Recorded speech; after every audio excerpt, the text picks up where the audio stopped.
ലോക സമൂഹത്തിനാകമാനം ഈ അഖില ലോക ബ്രഹ്മാണ്ഡ കടാഹത്തിന്റെ നിയന്ത്രിതമായ വ്യവസ്ഥിതികൾ ഏതുവരെ മാറ്റമില്ലാതെ നിലനിൽക്കുന്നുവോ അക്കാലം വരെ ലോക സമൂഹത്തിന്റെ ബൃഹത്തായ മുന്നോട്ടുള്ള ഗമനത്തിന്റെ ആധാരശിലയായി അള്ളാഹു നൽകിയ അമൂല്യമായ ഗ്രന്ഥമാണ് അള്ളാഹുവിന്റെ വിശുദ്ധമായ ഖുർആൻ.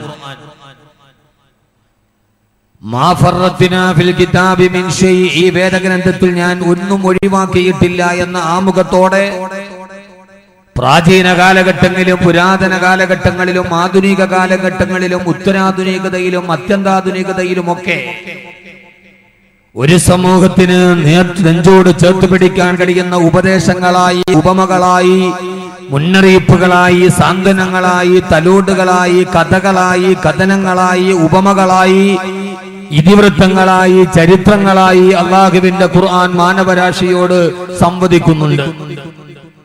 ഒരു ഖുർആനീക പ്രഭാഷകൻ എന്ന രീതിയിൽ എനിക്ക് നിങ്ങളോട് സമകാലീന സമൂഹത്തോട് ഓർമ്മപ്പെടുത്താനുള്ളത്, അള്ളാഹുവിന്റെ ഖുർആൻ കാലങ്ങളെ മുഴുവനും വെല്ലുവിളിച്ചുകൊണ്ട് നിലനിൽക്കുവാനുള്ള ഏറ്റവും പ്രധാനപ്പെട്ട ഒരു കാരണം തന്നെ ആ ഖുർആൻ ലോകത്തിന് സമർപ്പിച്ച ഒരു പ്രമേയത്തിന്റെ വ്യത്യസ്തതയാണ്. പ്രമേയത്തിന്റെ വ്യത്യസ്തത എന്ന് പറഞ്ഞാൽ അള്ളാഹുവിന്റെ ഖുർആൻ ലോകത്തിന്റെ മുമ്പിൽ മാറ്റമില്ലാതെ തുടരുന്നത് ശാസ്ത്രം പറഞ്ഞതുകൊണ്ടല്ല. അള്ളാഹുവിന്റെ ഖുർആൻ ലോകത്തിന്റെ മുമ്പിൽ മാറ്റമില്ലാതെ തുടരുന്നത് ആ ഖുർആൻ രാഷ്ട്രീയ വ്യവസ്ഥിതികളെ പുനർവിന്യസിച്ചത് കൊണ്ട് മാത്രമല്ല. ഖുർആൻ ലോകത്തിന്റെ ഏറ്റവും വലിയ അത്ഭുതമായി ഈ നിമിഷവും തുടരുന്നത് ആ ഖുർആൻ ബയോളജിയോ ആസ്ട്രോണമിയോ ജോഗ്രഫിയോ കെമിസ്ട്രിയോ പറഞ്ഞത് കൊണ്ട് മാത്രമല്ല. ആ ഖുർആൻ ലോകത്തിന്റെ മുമ്പിൽ സമർപ്പിച്ച ഏറ്റവും പ്രധാനപ്പെട്ട ഒരു വ്യക്തതയും വ്യതിരക്തതയും അള്ളാഹുവിന്റെ ഖുർആനിന്റെ ഒരു പ്രമേയത്തിന്റെ ശൈലിയും അതിന്റെ ക്രോഡീകരണത്തിന്റെ ശൈലിയുമാണ്. ഞാൻ ആമുഖം നീട്ടുന്നില്ല, സമയമേറെ കടന്നുപോയത് കൊണ്ട്. എന്നെ കാത്തിരിക്കുന്ന എന്റെ ഈ പ്രിയപ്പെട്ട സഹോദരങ്ങളോട് സഹോദരിമാരോടും കാലം ആവശ്യപ്പെടുന്ന ഒരു ദൗത്യം എന്റെ പരിമിതമായ അറിവിന്റെ ഉള്ളിൽ പൂർത്തീകരിക്കപ്പെടേണ്ടതുണ്ട്. എന്താണ് അള്ളാഹുവിന്റെ ഖുർആന്റെ ക്രോഡീകരണം? അത്ഭുതപ്പെട്ടു പോകുന്ന നാം എല്ലാവരും അള്ളാഹുവിന്റെ വിശുദ്ധമായ ഖുർആൻ പാരായണം ചെയ്യാൻ ശ്രമിച്ചാൽ ആ ഖുർആനിന്റെ ആദ്യത്തെ ഭാഗം തുറക്കുമ്പോൾ തന്നെ നാം കാണുന്നത് സൂറത്തുൽ ഫാത്തിഹയാണ്. വിശുദ്ധമായ ഖുർആനിലെ 114 അധ്യായങ്ങളിൽ പ്രഥമമായ അധ്യായമാണ് സൂറത്തുൽ ഫാത്തിഹ. സൂറത്തുൽ ഫാത്തിഹ ഖുർആന്റെ പ്രവേശികയാണ്. വിശാലമായ ഒരു മൈതാനത്തിലേക്ക്, ഒരു കൊട്ടാരത്തിലേക്ക് നാം കടക്കുമ്പോ അതിലേക്ക് കടക്കാൻ ഒരു ഗേറ്റോ ഒരു വാതിലോ തുറന്ന് നാം അകത്തേക്ക് കടക്കുന്നത് പോലെ വിശാലമായ അറിവിന്റെ പാരാവാരം പോലെ രഹസ്യന്റെ ചുരുളുകൾ നിവർന്നു പോകുന്ന അറിവിന്റെ മഹാസാഗരത്തിലേക്ക് നാം മൂടിയിടുന്നതിന് മുമ്പ് മെല്ലെ ഒരു വിരലുകൾ കൊണ്ട് വാതില് തള്ളി തുറക്കുന്നത് പോലെ അള്ളാഹുവിന്റെ ഖുർആന്റെ പ്രവേശികയാണ് സൂറത്തുൽ ഫാത്തിഹ.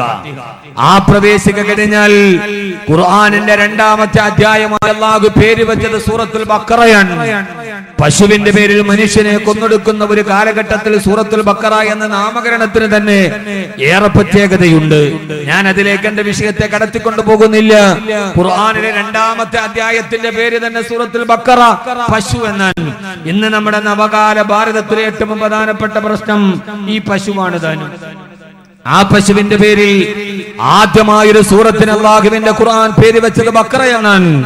എന്റെ പ്രിയപ്പെട്ട സഹോദരങ്ങളെ, ഞാനൊന്ന് ചോദിച്ചട്ടെ, രണ്ടാമത്തെ അധ്യായം സൂറത്തുൽ ബഖറ, മൂന്നാമത്തെ അധ്യായം സൂറത്തു ആല ഇമ്രാൻ, നാലാമത്തെ അധ്യായം സൂറത്തുൽ നിസാ, അത് കഴിഞ്ഞാൽ സൂറത്തുൽ മാഇദ, അൻആം, അഅറാഫ്, നഹ്ൽ എന്ന് വേണ്ട ഓരോ ക്രമാനുഗതമായി ഒരു അധ്യായത്തിന് ശേഷം അടുത്ത അധ്യായം, അത് തീരുമ്പോൾ അടുത്ത അധ്യായം, ഇങ്ങനെ ആയിരുന്നില്ലല്ലോ അല്ലാഹുവിന്റെ ഖുർആൻ അവതരിക്കപ്പെട്ടത്.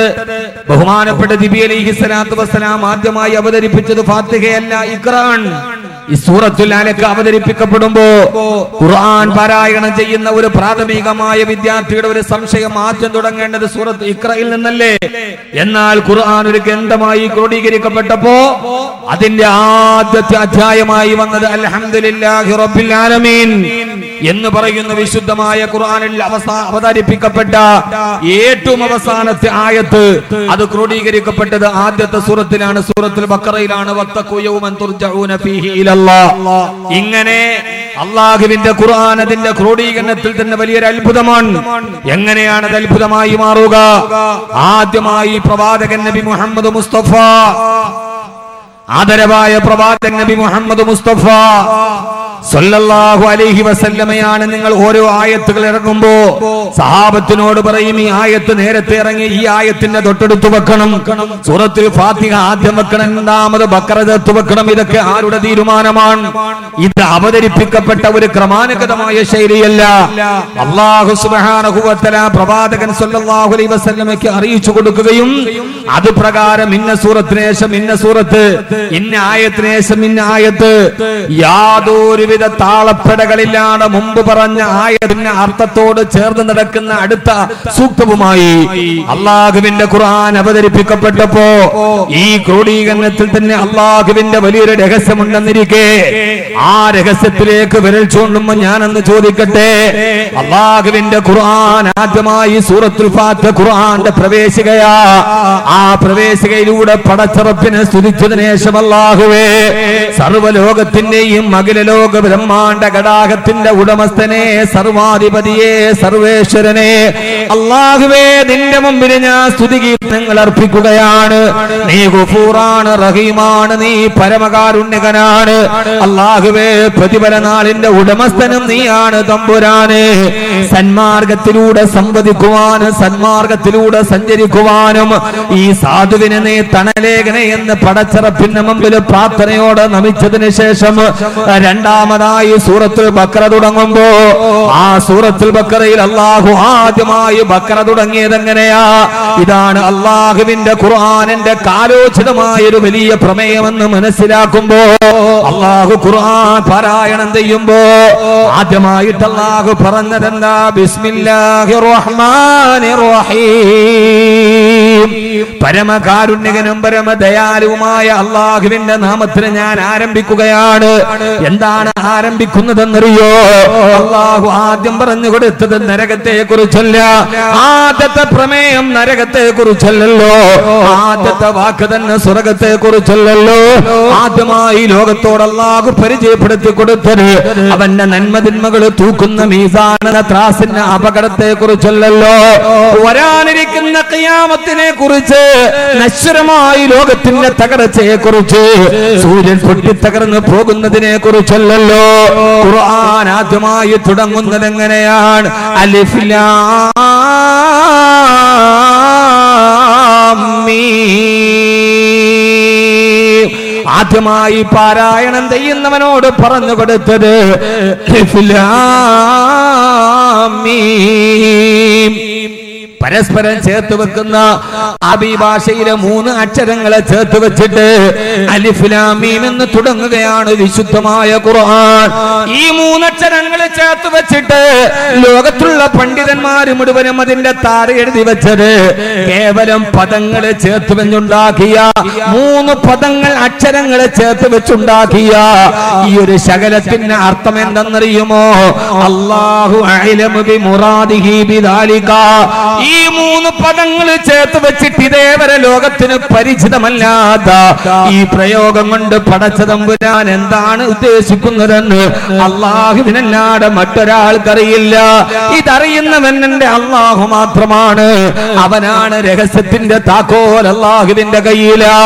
അതുകൊണ്ട് സഹോദരങ്ങളെ, സഹോദരിമാരെ, ആദ്യം തന്നെ ഒരു വിശ്വാസി പറയേണ്ടതെന്നാണ്, എനിക്കൊന്നും അറിയില്ല, എന്റെ കണക്കുകൂട്ടലുകൾക്ക് അപ്പുറമാണ്, എല്ലാം അറിയുന്നത് അല്ലാഹുവേ നിനക്ക് വേണ്ടിയാണ്. ഇനി ഈ ഖുർആനിൽ നീ പാരാവാരം പോലെ പറയുന്ന പ്രസ്താവിക്കുന്ന പ്രസ്താവനകൾ, നീ പറയുന്ന ചരിത്രങ്ങൾ, നീ പ്രഖ്യാപിക്കുന്ന അത്ഭുതങ്ങൾ, അത് ഞാനിനി പാരായണം ചെയ്യാൻ പോവുകയാണ്. എന്തിനാണ് നീ ഇത് പറഞ്ഞത്? എവിടെയാണ് ഇതിന്റെ പ്രവചനങ്ങൾ എത്തി നിൽക്കുന്നത്? എനിക്കറിയില്ല അല്ലാ. അറിയുന്നവൻ നീയാണ് തമ്പുരാനെ. സർവ്വരഹസ്യങ്ങളുടെയും താക്കോല് നിന്റെ കയ്യിലാണ് അല്ലാഹുവേ. ലോകത്തിലെ ഏറ്റവും വലിയ പണ്ഡിതൻ ഖുർആൻ എടുത്ത് പാരായണം ചെയ്താലും അവൻ ആദ്യം പറയേണ്ടത് എന്താണ്? എന്റെ പാണ്ഡിത്യമല്ല, അല്ലാഹുവിനല്ലാതെ മറ്റൊരാൾക്ക് ഇതിനെ കുറിച്ചറിയില്ല. കോപ്പർനിക്കസ് ഖുർആൻ ഓതിയാലും ആദ്യം പറയേണ്ടത് എനിക്കൊന്നും അറിയില്ല, അല്ലാഹുവാണ് അറിയുന്നവന്. ടോളമി പാരായണം ചെയ്താലും ആപേക്ഷിക സിദ്ധാന്തം കണ്ടുപിടിച്ച ഐസക് ന്യൂട്ടൻ ഖുർആൻ ഓതിയാലും ആദ്യം തന്നെ പറയേണ്ടത് എന്താണ്? അലിഫ് ലാം മീം. എനിക്കൊന്നും അറിയില്ല, എന്റെ ജ്ഞാനം ജ്ഞാനമല്ല, എന്റെ അറിവ് അറിവല്ല, എന്റെ അറിവിന് പരിമിതികളുണ്ട്. അറിയുന്നവൻ എന്റെ അല്ലാഹുവാണ്, അവനല്ലാതെ രഹസ്യങ്ങൾ അറിയില്ല. വഇൻദഹു മഫാത്തിഹുൽ ഗൈബി ലാ യഅലമുഹാ ഇല്ലാ ഹു. രഹസ്യങ്ങളുടെ താക്കോൽ അല്ലാഹുവിന്റെ കയ്യിലാണ് എന്ന് പരസ്യമായി സമ്മതിപ്പിച്ചിട്ടാണ് ഖുർആൻ പ്രമേയത്തിന് അവതരണം നടത്തിയതെങ്കിൽ എന്തിനാണ് ഖുർആൻ പാരായണം തുടങ്ങുമ്പോ ഈ മൂന്നക്ഷരങ്ങളെ അല്ലാഹു ചേർത്ത് വെച്ചത്? അല്ലാഹുവിനാണ്, മറ്റൊന്നും അറിയില്ല. അവനാണ് രഹസ്യങ്ങൾ അല്ലാഹുവിന്റെ കയ്യിലാണ്. അവനറിയുന്നത് മറ്റൊരാൾക്കറിയില്ല. ഇമല്ലോ ഹബീബായ നബി മുഹമ്മദ് മുസ്തഫ ഉറക്കപ്പറ ആദരവായ പ്രവാചകൻ നബി മുഹമ്മദ് മുസ്തഫ സല്ലല്ലാഹു അലൈഹി വസല്ലമ നബിയെ ആദ്യം അല്ലാഹു ലോകത്ത് സൃഷ്ടിച്ച മുത്തു മുസ്തഫാന്റെ നൂറല്ലയോ? ആ വിരല് മുത്തു മുസ്തഫ വിരല് ചൂണ്ടിയപ്പെടല്ലയോ? ചന്ദ്രഗോളം പൊട്ടിപ്പിളർന്നത് മുത്തു മുസ്തഫ വിരല് ചൂണ്ടിയപ്പെടല്ലയോ? സല്ലല്ലാഹു അലൈഹി വസല്ലമ ആകാശത്തൂടെ മേഘജാലകങ്ങൾ നടന്നു നീങ്ങിയത് മുത്തു മുസ്തഫയുടെ മുമ്പിലല്ലയോ? മാൻപേട വന്ന് സലാം ചൊല്ലിയത് മുത്തു റസൂലിന്റെ മുമ്പിലല്ലയോ? കല്ലുകൾ വന്ന് സലാം പറഞ്ഞ് സംസാരിച്ചത് ഈ മുത്തു റസൂൽ നടന്നപ്പോഴല്ലയോ? വേടന്റെ വേട്ട മൃഗം പോലെ കിടന്ന മാൻപേട വന്ന് സലാം ചൊല്ലിയത്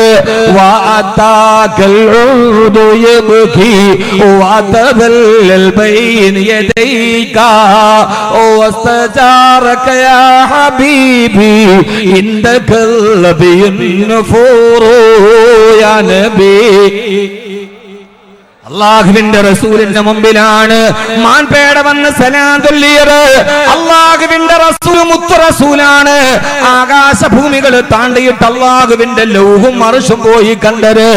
ഇതൊക്കെയാണെങ്കിലും മുത്തു മുസ്തഫ, ഇതൊക്കെയാണെങ്കിലും മുത്തു മുസ്തഫ സല്ലല്ലാഹു അലൈഹി വസല്ലമ ഇന്നേ വരെ മുത്തു റസൂൽ ഒരു പുൽക്കൊടിയെ പോലും സൃഷ്ടിച്ചിട്ടില്ല. സൃഷ്ടിക്കാനുള്ള അധികാരം എന്റെ അല്ലാഹ്. മാൻപേടെ സലാം ചൊല്ലിയെങ്കിലും, കല്ലുകൾ വർത്തമാനം പറഞ്ഞെങ്കിലും, ചന്ദ്രഗോളം പൊട്ടിപ്പിളന്നെങ്കിലും, ആകാശലോകങ്ങൾ താണ്ടിക്കിടന്നെങ്കിലും എന്റെ മുത്തു റസൂൽ ഒരു പുൽക്കൊടിയെ പോലും സൃഷ്ടിച്ചിട്ടില്ല.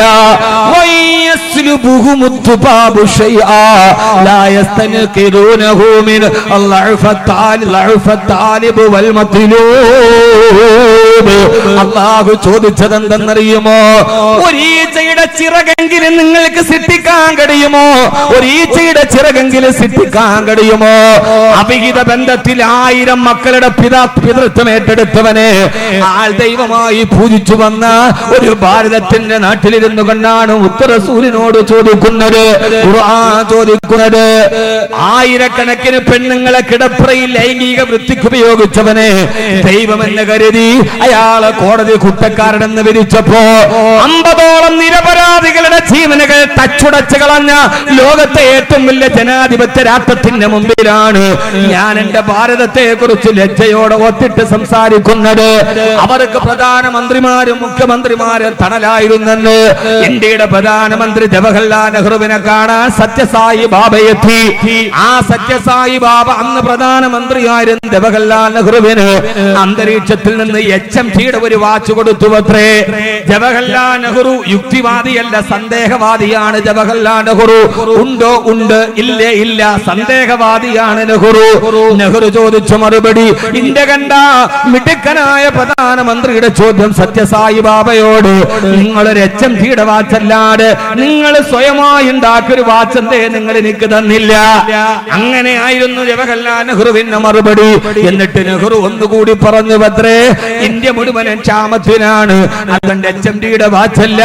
ശൂന്യതയിൽ നിന്ന് കുറെ ഗോതമ്പ് മണികൾ നിങ്ങൾ ഇന്ത്യയിലെ മക്കൾക്ക് കൊടുത്തിരുന്നെങ്കിൽ എത്രയോ നന്നായിരുന്നെന്ന് പറയാതെ പറഞ്ഞ നെഹ്റുവിൽ നിന്ന് 60 വർഷം ഇന്ത്യ ഈ സ്വാതന്ത്ര്യം കഴിഞ്ഞ് 60 വർഷം കഴിയുമ്പോ ആ ദൈവത്തിനു മുമ്പിൽ പോയി ബലാത്സംഗ കേസിൽ നിന്ന് ഒഴിവാക്കാം, തെരഞ്ഞെടുപ്പിൽ ഞങ്ങൾ വോട്ട് ചെയ്യുമോ എന്ന് ചോദിക്കുന്ന രാഷ്ട്രീയ നപുംസകങ്ങളുടെയും ഹിച്ചടകളുടെയും നടുവിലേക്ക് എന്റെ ഭാരതം മാറിപ്പോകുമ്പോ അള്ളാഹു ചോദിക്കുകയാ,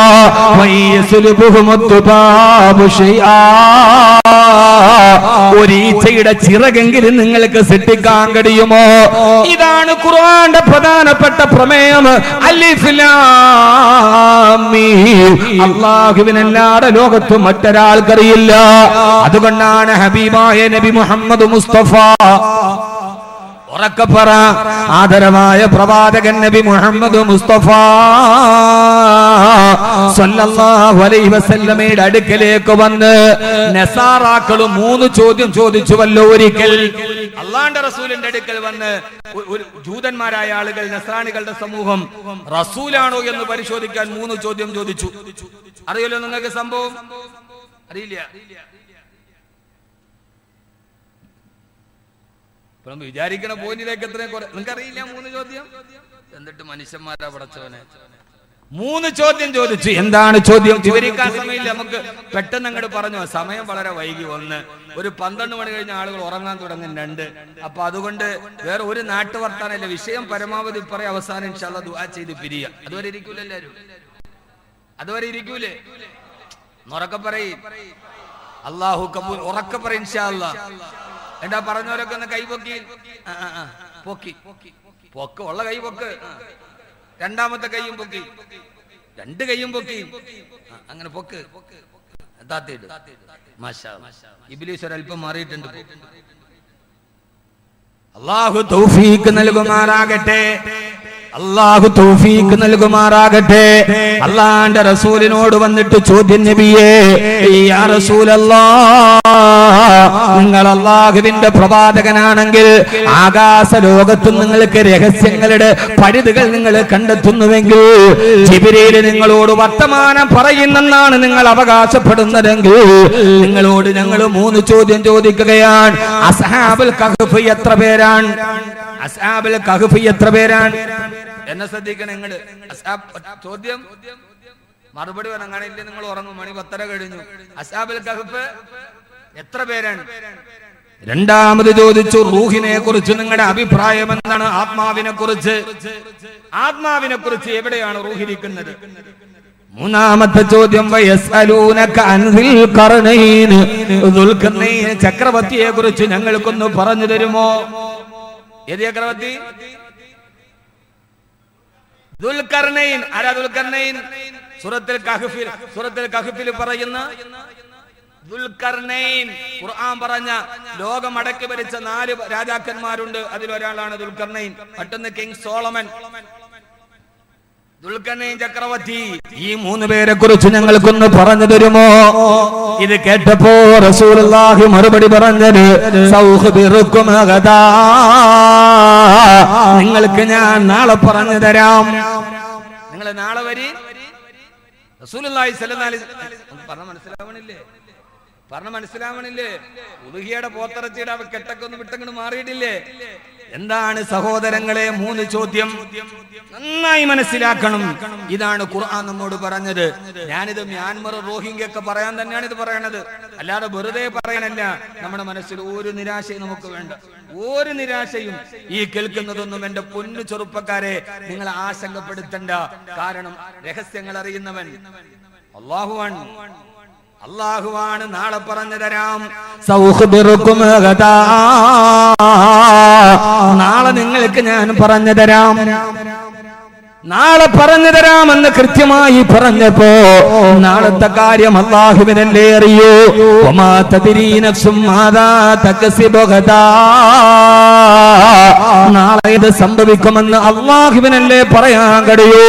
നിരുപാധികം നാളെ പറയാമെന്ന് പറഞ്ഞപ്പോ പിറ്റേ ദിവസം മുതൽ ജിബ്രീൽ വരാറായി. അല്ലാഹുവിന്റെ റസൂലിന് വഹി നിലച്ചുപോയി. ആകാശ ലോകത്ത് നിന്ന് വഹി വരുന്നില്ല. അല്ലാഹുവിന്റെ ഖുർആനെ ഒന്ന് പരിചയപ്പെടുത്തണേ. 23 വർഷക്കാല സന്ദർഭോചിതമായി തഥാനുസൃതമായി ഓരോ പ്രശ്നങ്ങൾ ഉണ്ടാകുമ്പോ ആകാശ ലോകത്ത് നിന്ന് പരിഹാരവുമായി ജിബ്രീൽ അലൈഹിസ്സലാത്തു വസ്സലാം വരും. പിറ്റേ ദിവസം കാത്തുനിന്നു, ജിബ്രീൽ വന്നില്ല. രണ്ടാമത്തെ ദിവസവും വഹി നിലച്ചുപോയി. 3 ദിവസം കഴിഞ്ഞു, 4 ദിവസം കഴിഞ്ഞു.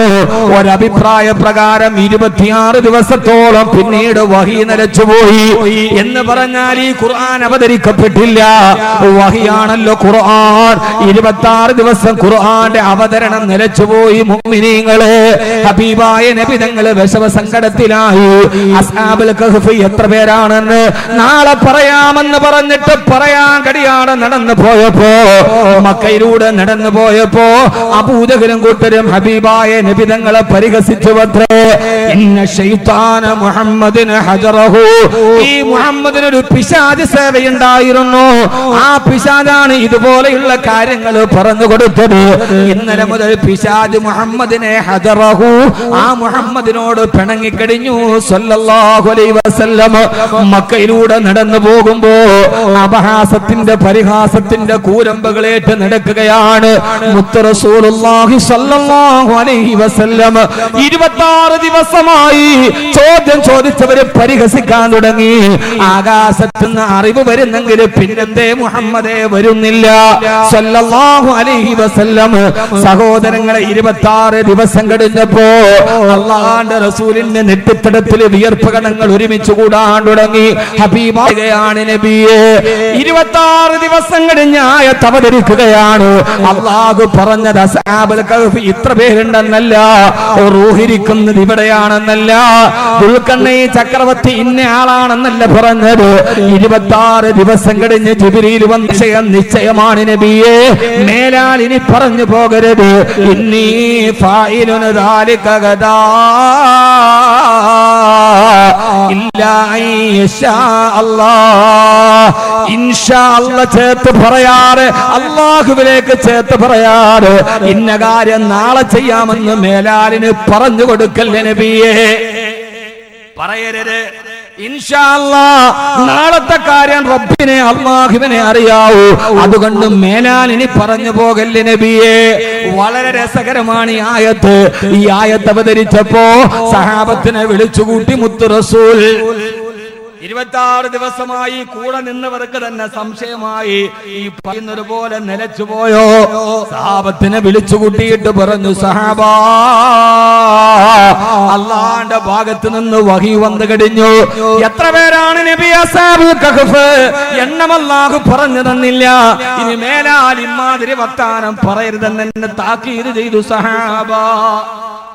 ചിന്തിച്ചു നോക്കി നിങ്ങൾ. സഹാബത്ത് ചോദിച്ചു, നബിയെ, ഈ കളിയാക്കണവരെ മുമ്പിൽ പെട്ടെന്ന് പോയിട്ട് ആൻസർ പറയട്ടെ, എത്ര പേരാണ് അസ്ഹാബുൽ കഹ്ഫ്? വന്ന നിർദ്ദേശം എന്താ?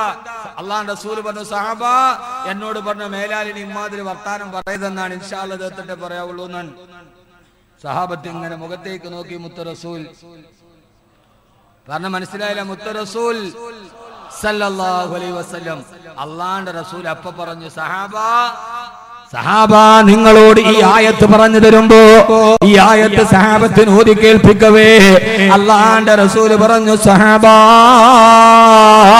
ഇതോടൊപ്പം നിങ്ങൾക്ക് ഞാനൊരു കഥ പറഞ്ഞു തരട്ടെയോ?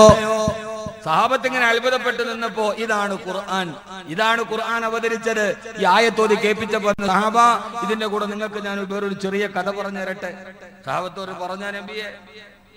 അപ്പൊ പറഞ്ഞു, സഹാബ ഇതിപ്പോ ആദ്യമായിട്ട് എനിക്ക് മാത്രം സംഭവിച്ച അമളിയല്ല, ഈ അബദ്ധം ഇതിനു മുമ്പും പലർക്കും സംഭവിച്ചിട്ടുണ്ട്. നമ്മൾ സാധാരണ ഒരു നമുക്കൊരു അബദ്ധം സംഭവിച്ച നമ്മൾ ആദ്യം പറഞ്ഞെന്താ? നമ്മുടെ ഒരു നാണക്കേട് മറയ്ക്കാൻ വേണ്ടി നമ്മൾ ഇതിപ്പോ ഞാനാണ് ആദ്യം ചെയ്തതിന് മുമ്പ് അവനുണ്ടായില്ലേ, അപ്പുറത്തുണ്ടായില്ലേ, LDF ഭരിക്കുമ്പോ ഉണ്ടായില്ലെന്ന് UDF പറയും, UDF ഭരിക്കുമ്പോ ഉണ്ടായില്ലെന്ന് LDF പറയും. എന്തുകൊണ്ട്? ഇതിപ്പോ ലോകത്ത് ആദ്യമായിട്ട് സംഭവിച്ചല്ല. ഇപ്പൊ ചാനൽ ചർച്ചയിലൊക്കെ നടക്കുമ്പോ 9 മണിക്ക് കൗണ്ടർ പോയിന്റിലൊക്കെ ഇരിക്കുമ്പോ 2 വിഭാഗം ഉണ്ടപ്പോ അവരോട് നിങ്ങൾ ഭരിച്ചപ്പോണ്ടായില്ലേ, അപ്പൊ അവരോട് നിങ്ങൾ ഭരിച്ചപ്പോണ്ടായില്ലേ. ഇനിയിപ്പോ ഇവിടെ LDF UDF കതറോ ഒക്കെ ഇട്ടിട്ട് അതല്ല കതറാക്കിയതായിരിക്കും. ഇതിനകത്ത് ഇപ്പൊ LDF UDF ഉള്ളല്ലേ സാധാരണ എല്ലാവരും പറയാറുള്ളതാണ്. ഇത് ആദ്യമായിട്ട് സംഭവിച്ചല്ല. ആണോ? അല്ല എന്ന് പറയും. ഇപ്പൊ റാം റഹീം സിംഗ് മുപ്പലാം വലിയ ഒരു MP3 ആണ്. റാമും ഉണ്ട്, റഹീമും ഉണ്ട്, സിംഗും ഉണ്ട്. പുള്ളി ഒരു ബാലൻസ് ചെയ്തിട്ടാണ് ഉമ്മാടെ ഗർഭാശയത്തിൽ നിന്ന് പേരിട്ട് വന്നതെന്ന് തോന്നുന്നു. ആ സാധനത്തിന്റെ പ്രശ്നം ഉണ്ടായപ്പോ പറഞ്ഞ ഇതിപ്പോ എത്ര നാളായി, ഇപ്പൊ ഉണ്ടായ കേസാണോ? നമ്മളൊരു അബദ്ധം വന്നാൽ മുമ്പ് സംഭവിച്ച ഒരു സംഭവത്തെ പറയുന്നത് എന്തുകൊണ്ടാണ്? ഇതിപ്പോ ആദ്യമായിട്ട് എനിക്ക് സംഭവിച്ചില്ല, ഈ അമളി പലർക്കും സംഭവിച്ചിട്ടുണ്ട്. മുത്ത് റസൂൽ പഠിച്ചാൽ വലിയ ഈ ഖുർആന്റെ അവതരണം പഠിച്ചാൽ പിന്നെ ഈ ഖുർആന്റെ ചുറ്റുവട്ടത്ത് നിങ്ങൾ മാറൂല. പക്ഷേ ഈ ഖുർആനെ ആഴത്തിൽ പഠിക്കണം. അലിഫ് ലാം മീം എന്ന് തുടങ്ങിയത് ഇത് എനിക്കറിയാവൂ, നിന്റെ കണക്കുകൂട്ടലുകൾക്കൊക്കെ അപ്പുറത്താണ് ലോകത്തിന്റെ വ്യവസ്ഥിതികളെ ഞാൻ വെച്ചിട്ടുള്ളത് എന്ന് പറയാനാണ്. അല്ലെങ്കിൽ പിന്നെ അലിഫ് ലാം മീം പറയണോ? അലിഫ് ലാം മീം പറയണോ? വേണ്ട, പറഞ്ഞതിന് കുറെ കുട്ടൻസ് ഉണ്ട്. അത് ഇരുന്നാ ഞാൻ പറഞ്ഞാൽ ഇരിക്കൂലേ? അല്ലാഹു സ്വീകരിക്കുമാറാകട്ടെ. ഇത് കഴിഞ്ഞിറങ്ങുമ്പോ ഖുർആനോടൊരു പ്രണയം ഉണ്ടാവണം. അതാണ് ഇപ്പൊ എന്റെ ലക്ഷ്യം. ഇപ്പൊ പൈസ പിരിക്കലോ വാദ പറയലോ ഒന്നും എന്റെ ലക്ഷ്യമല്ല. ഇപ്പൊ എന്റെ ലക്ഷ്യം ഖുർആനെ പരിചയപ്പെടുത്തലാണ്. അള്ളാഹു സ്നേഹം തരട്ടെ. 3 മണിക്കൂർ ജാമ്യം വെള്ളം തരാതിരുന്നാ മതി.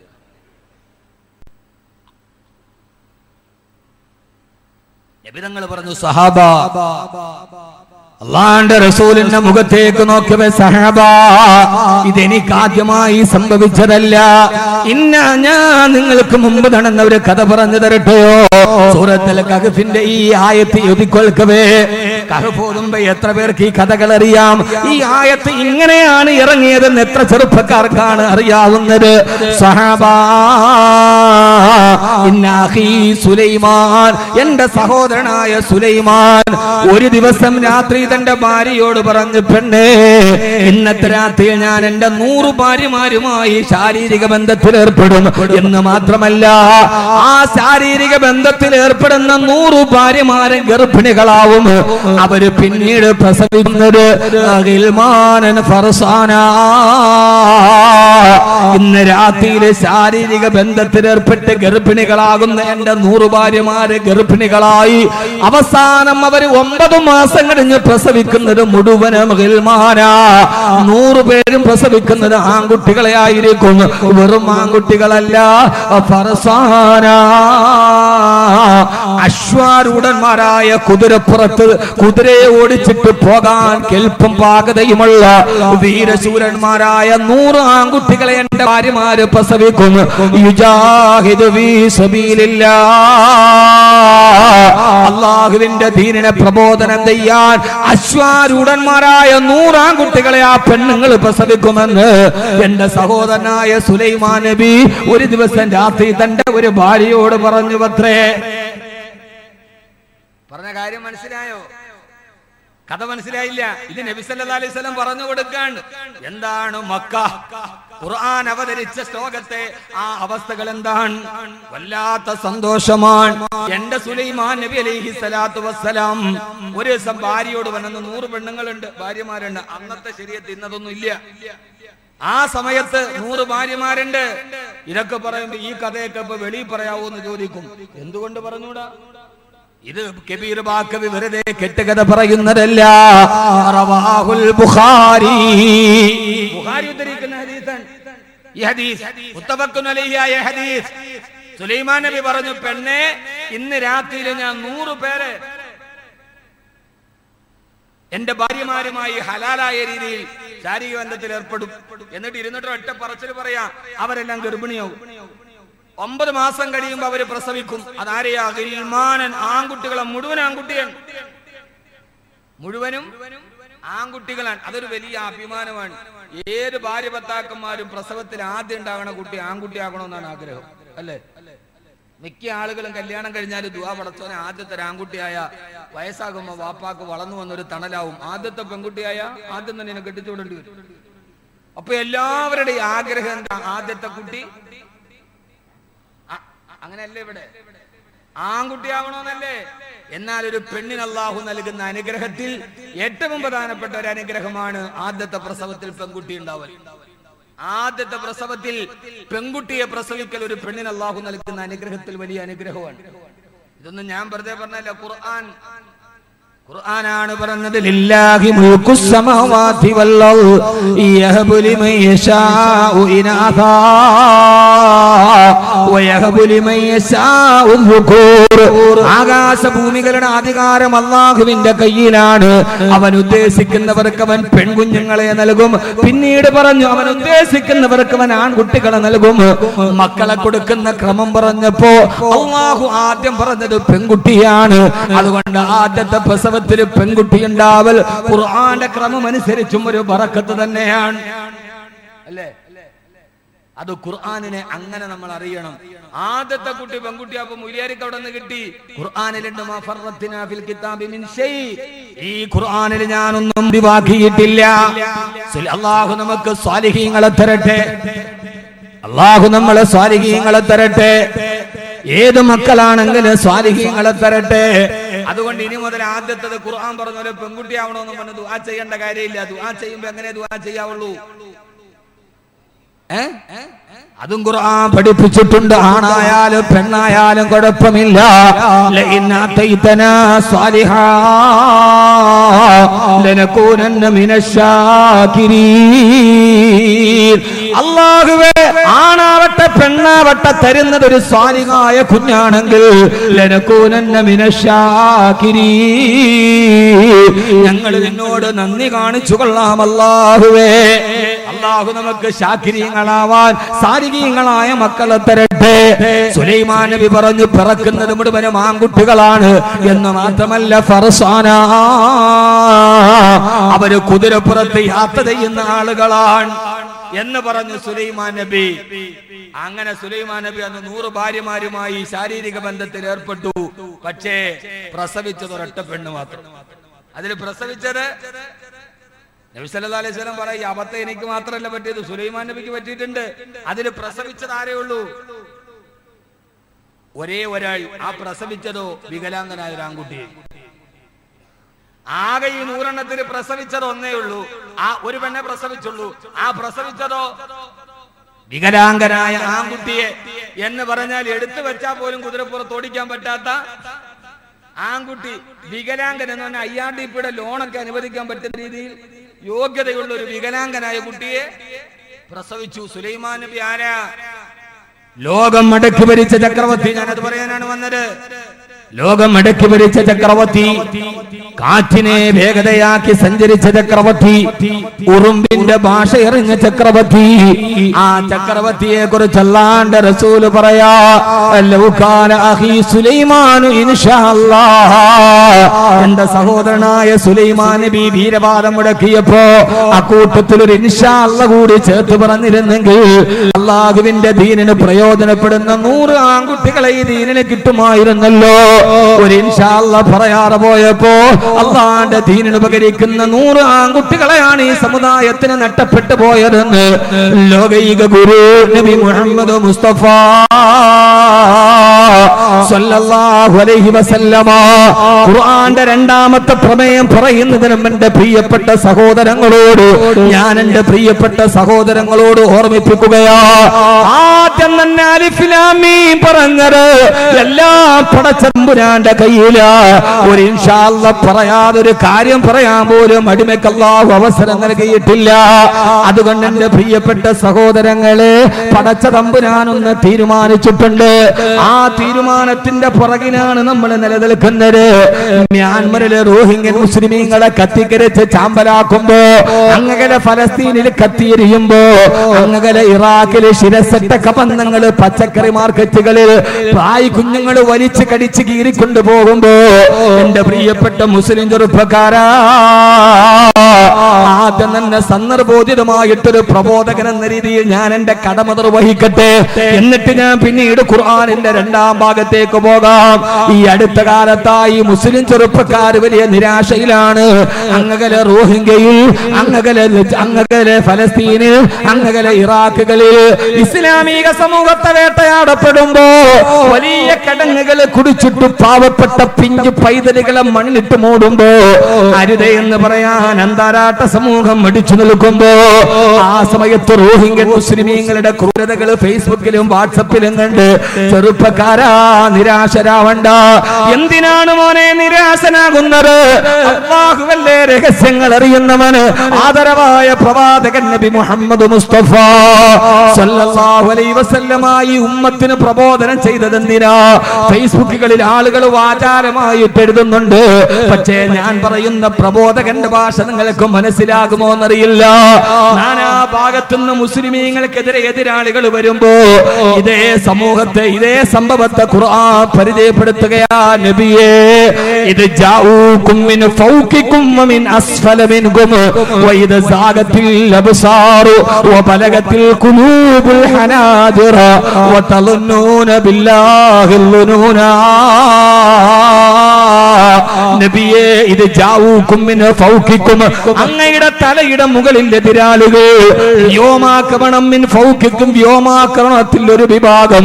വമിൻ അസ്ഫല മിൻകും, കരയിലൂടെ മറ്റൊരു സമൂഹം അങ്ങയെ തകർക്കാൻ പാഞ്ഞു വരുമ്പോ ആ സമയത്ത് അങ്ങയും അനുയായികളും ഹുനാലിക ബുതുലിയൽ മുഅ്മിനൂന വസുൽസിലൂ സിൽസാലൻ ശദീദാ.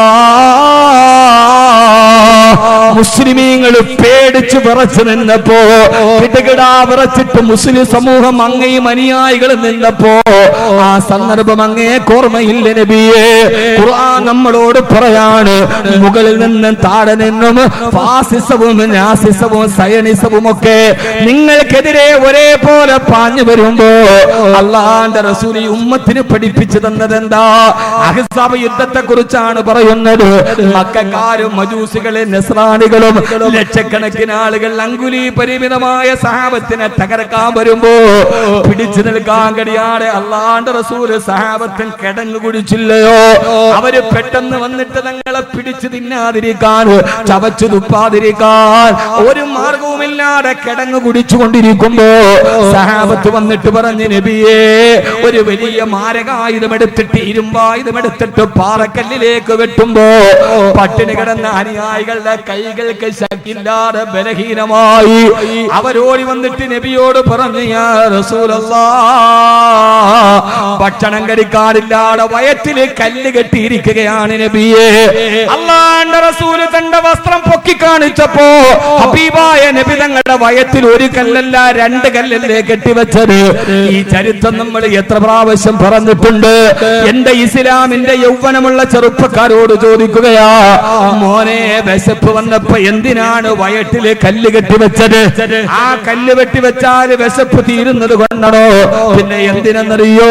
സഹാബത്തും റസൂലുള്ളാഹിയും വയറ്റില് കല്ല് കെട്ടിവെച്ചത് പട്ടിണി കിടന്ന് വയറ് വല്ലാതെ ഒട്ടിക്കഴിഞ്ഞാല് നടുവുമെല്ലാം കുനിഞ്ഞു പോകും. ശത്രുക്കളുടെ മുമ്പിൽ മുതുക് കുനിയാതിരിക്കാനാണ്. എന്റെ ബലഹീനത ഉണ്ടെങ്കിലും പട്ടിണി കിടന്നാലും എന്റെ മുതുകും എന്റെ ശിരസും എതിരാളിയുടെ മുമ്പിൽ കുനിയാതിരിക്കാനാണ് അല്ലാഹുവിന്റെ റസൂൽ സഹാബത്തും വയറ്റിൽ കല്ല് കെട്ടി വെച്ചിരുന്നെങ്കിൽ പട്ടിണിയാണെങ്കിൽ തലകുനിക്കല്ല മുസ്ലിമേ, തലകുനിക്കല്ല മുസ്ലിമേ. ഹബീബായ നബി തങ്ങൾ ചെയ്ത പരിപാടി എന്തെന്നറിയോ? പെട്ടെന്ന് പോയി നബി തങ്ങൾ പോയി ആ പണി ആയുധം എടുത്തു. പാറക്കല്ലിലെ കാഞ്ഞു വെട്ടിയപ്പോ ഇരുമ്പിന്റെ ആയുധം കരിങ്കല്ലിൽ തട്ടിയപ്പോ തീപ്പൊരി ചിതറുകയാണ്. ചുറ്റുവട്ടത്ത് നിൽക്കുന്ന ഒരു നേരത്തെ ഭക്ഷണത്തിന് ഗതിയില്ലാതെ വയറൊട്ടി നിൽക്കുന്ന കല്ല് വയറ്റിൽ കെട്ടിവെച്ച് നിൽക്കുന്ന അനുയായികളോട് അല്ലാഹുവിന്റെ റസൂൽ പറഞ്ഞത് ഓടിക്കോന്നല്ല, ഓടി ഒളിച്ചോ എന്നല്ല.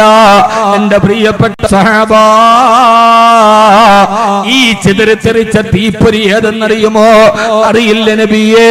ഹാദാ കുനൂസ് കിസ്റ, ഇത് കിസ്റയുടെ ഖജനാവാണ് സഹാബാ. രണ്ടാമതും വെട്ടിയപ്പോ തീപ്പൊരി ചിതറി. ഹാദാ കുനൂസ് ഫാരിസ, ഇത് പേർഷ്യയുടെ സിംഹാസനമാണ് സഹാബാ. ചെറുപ്പക്കാരെ, നിരാശരാവണ്ട.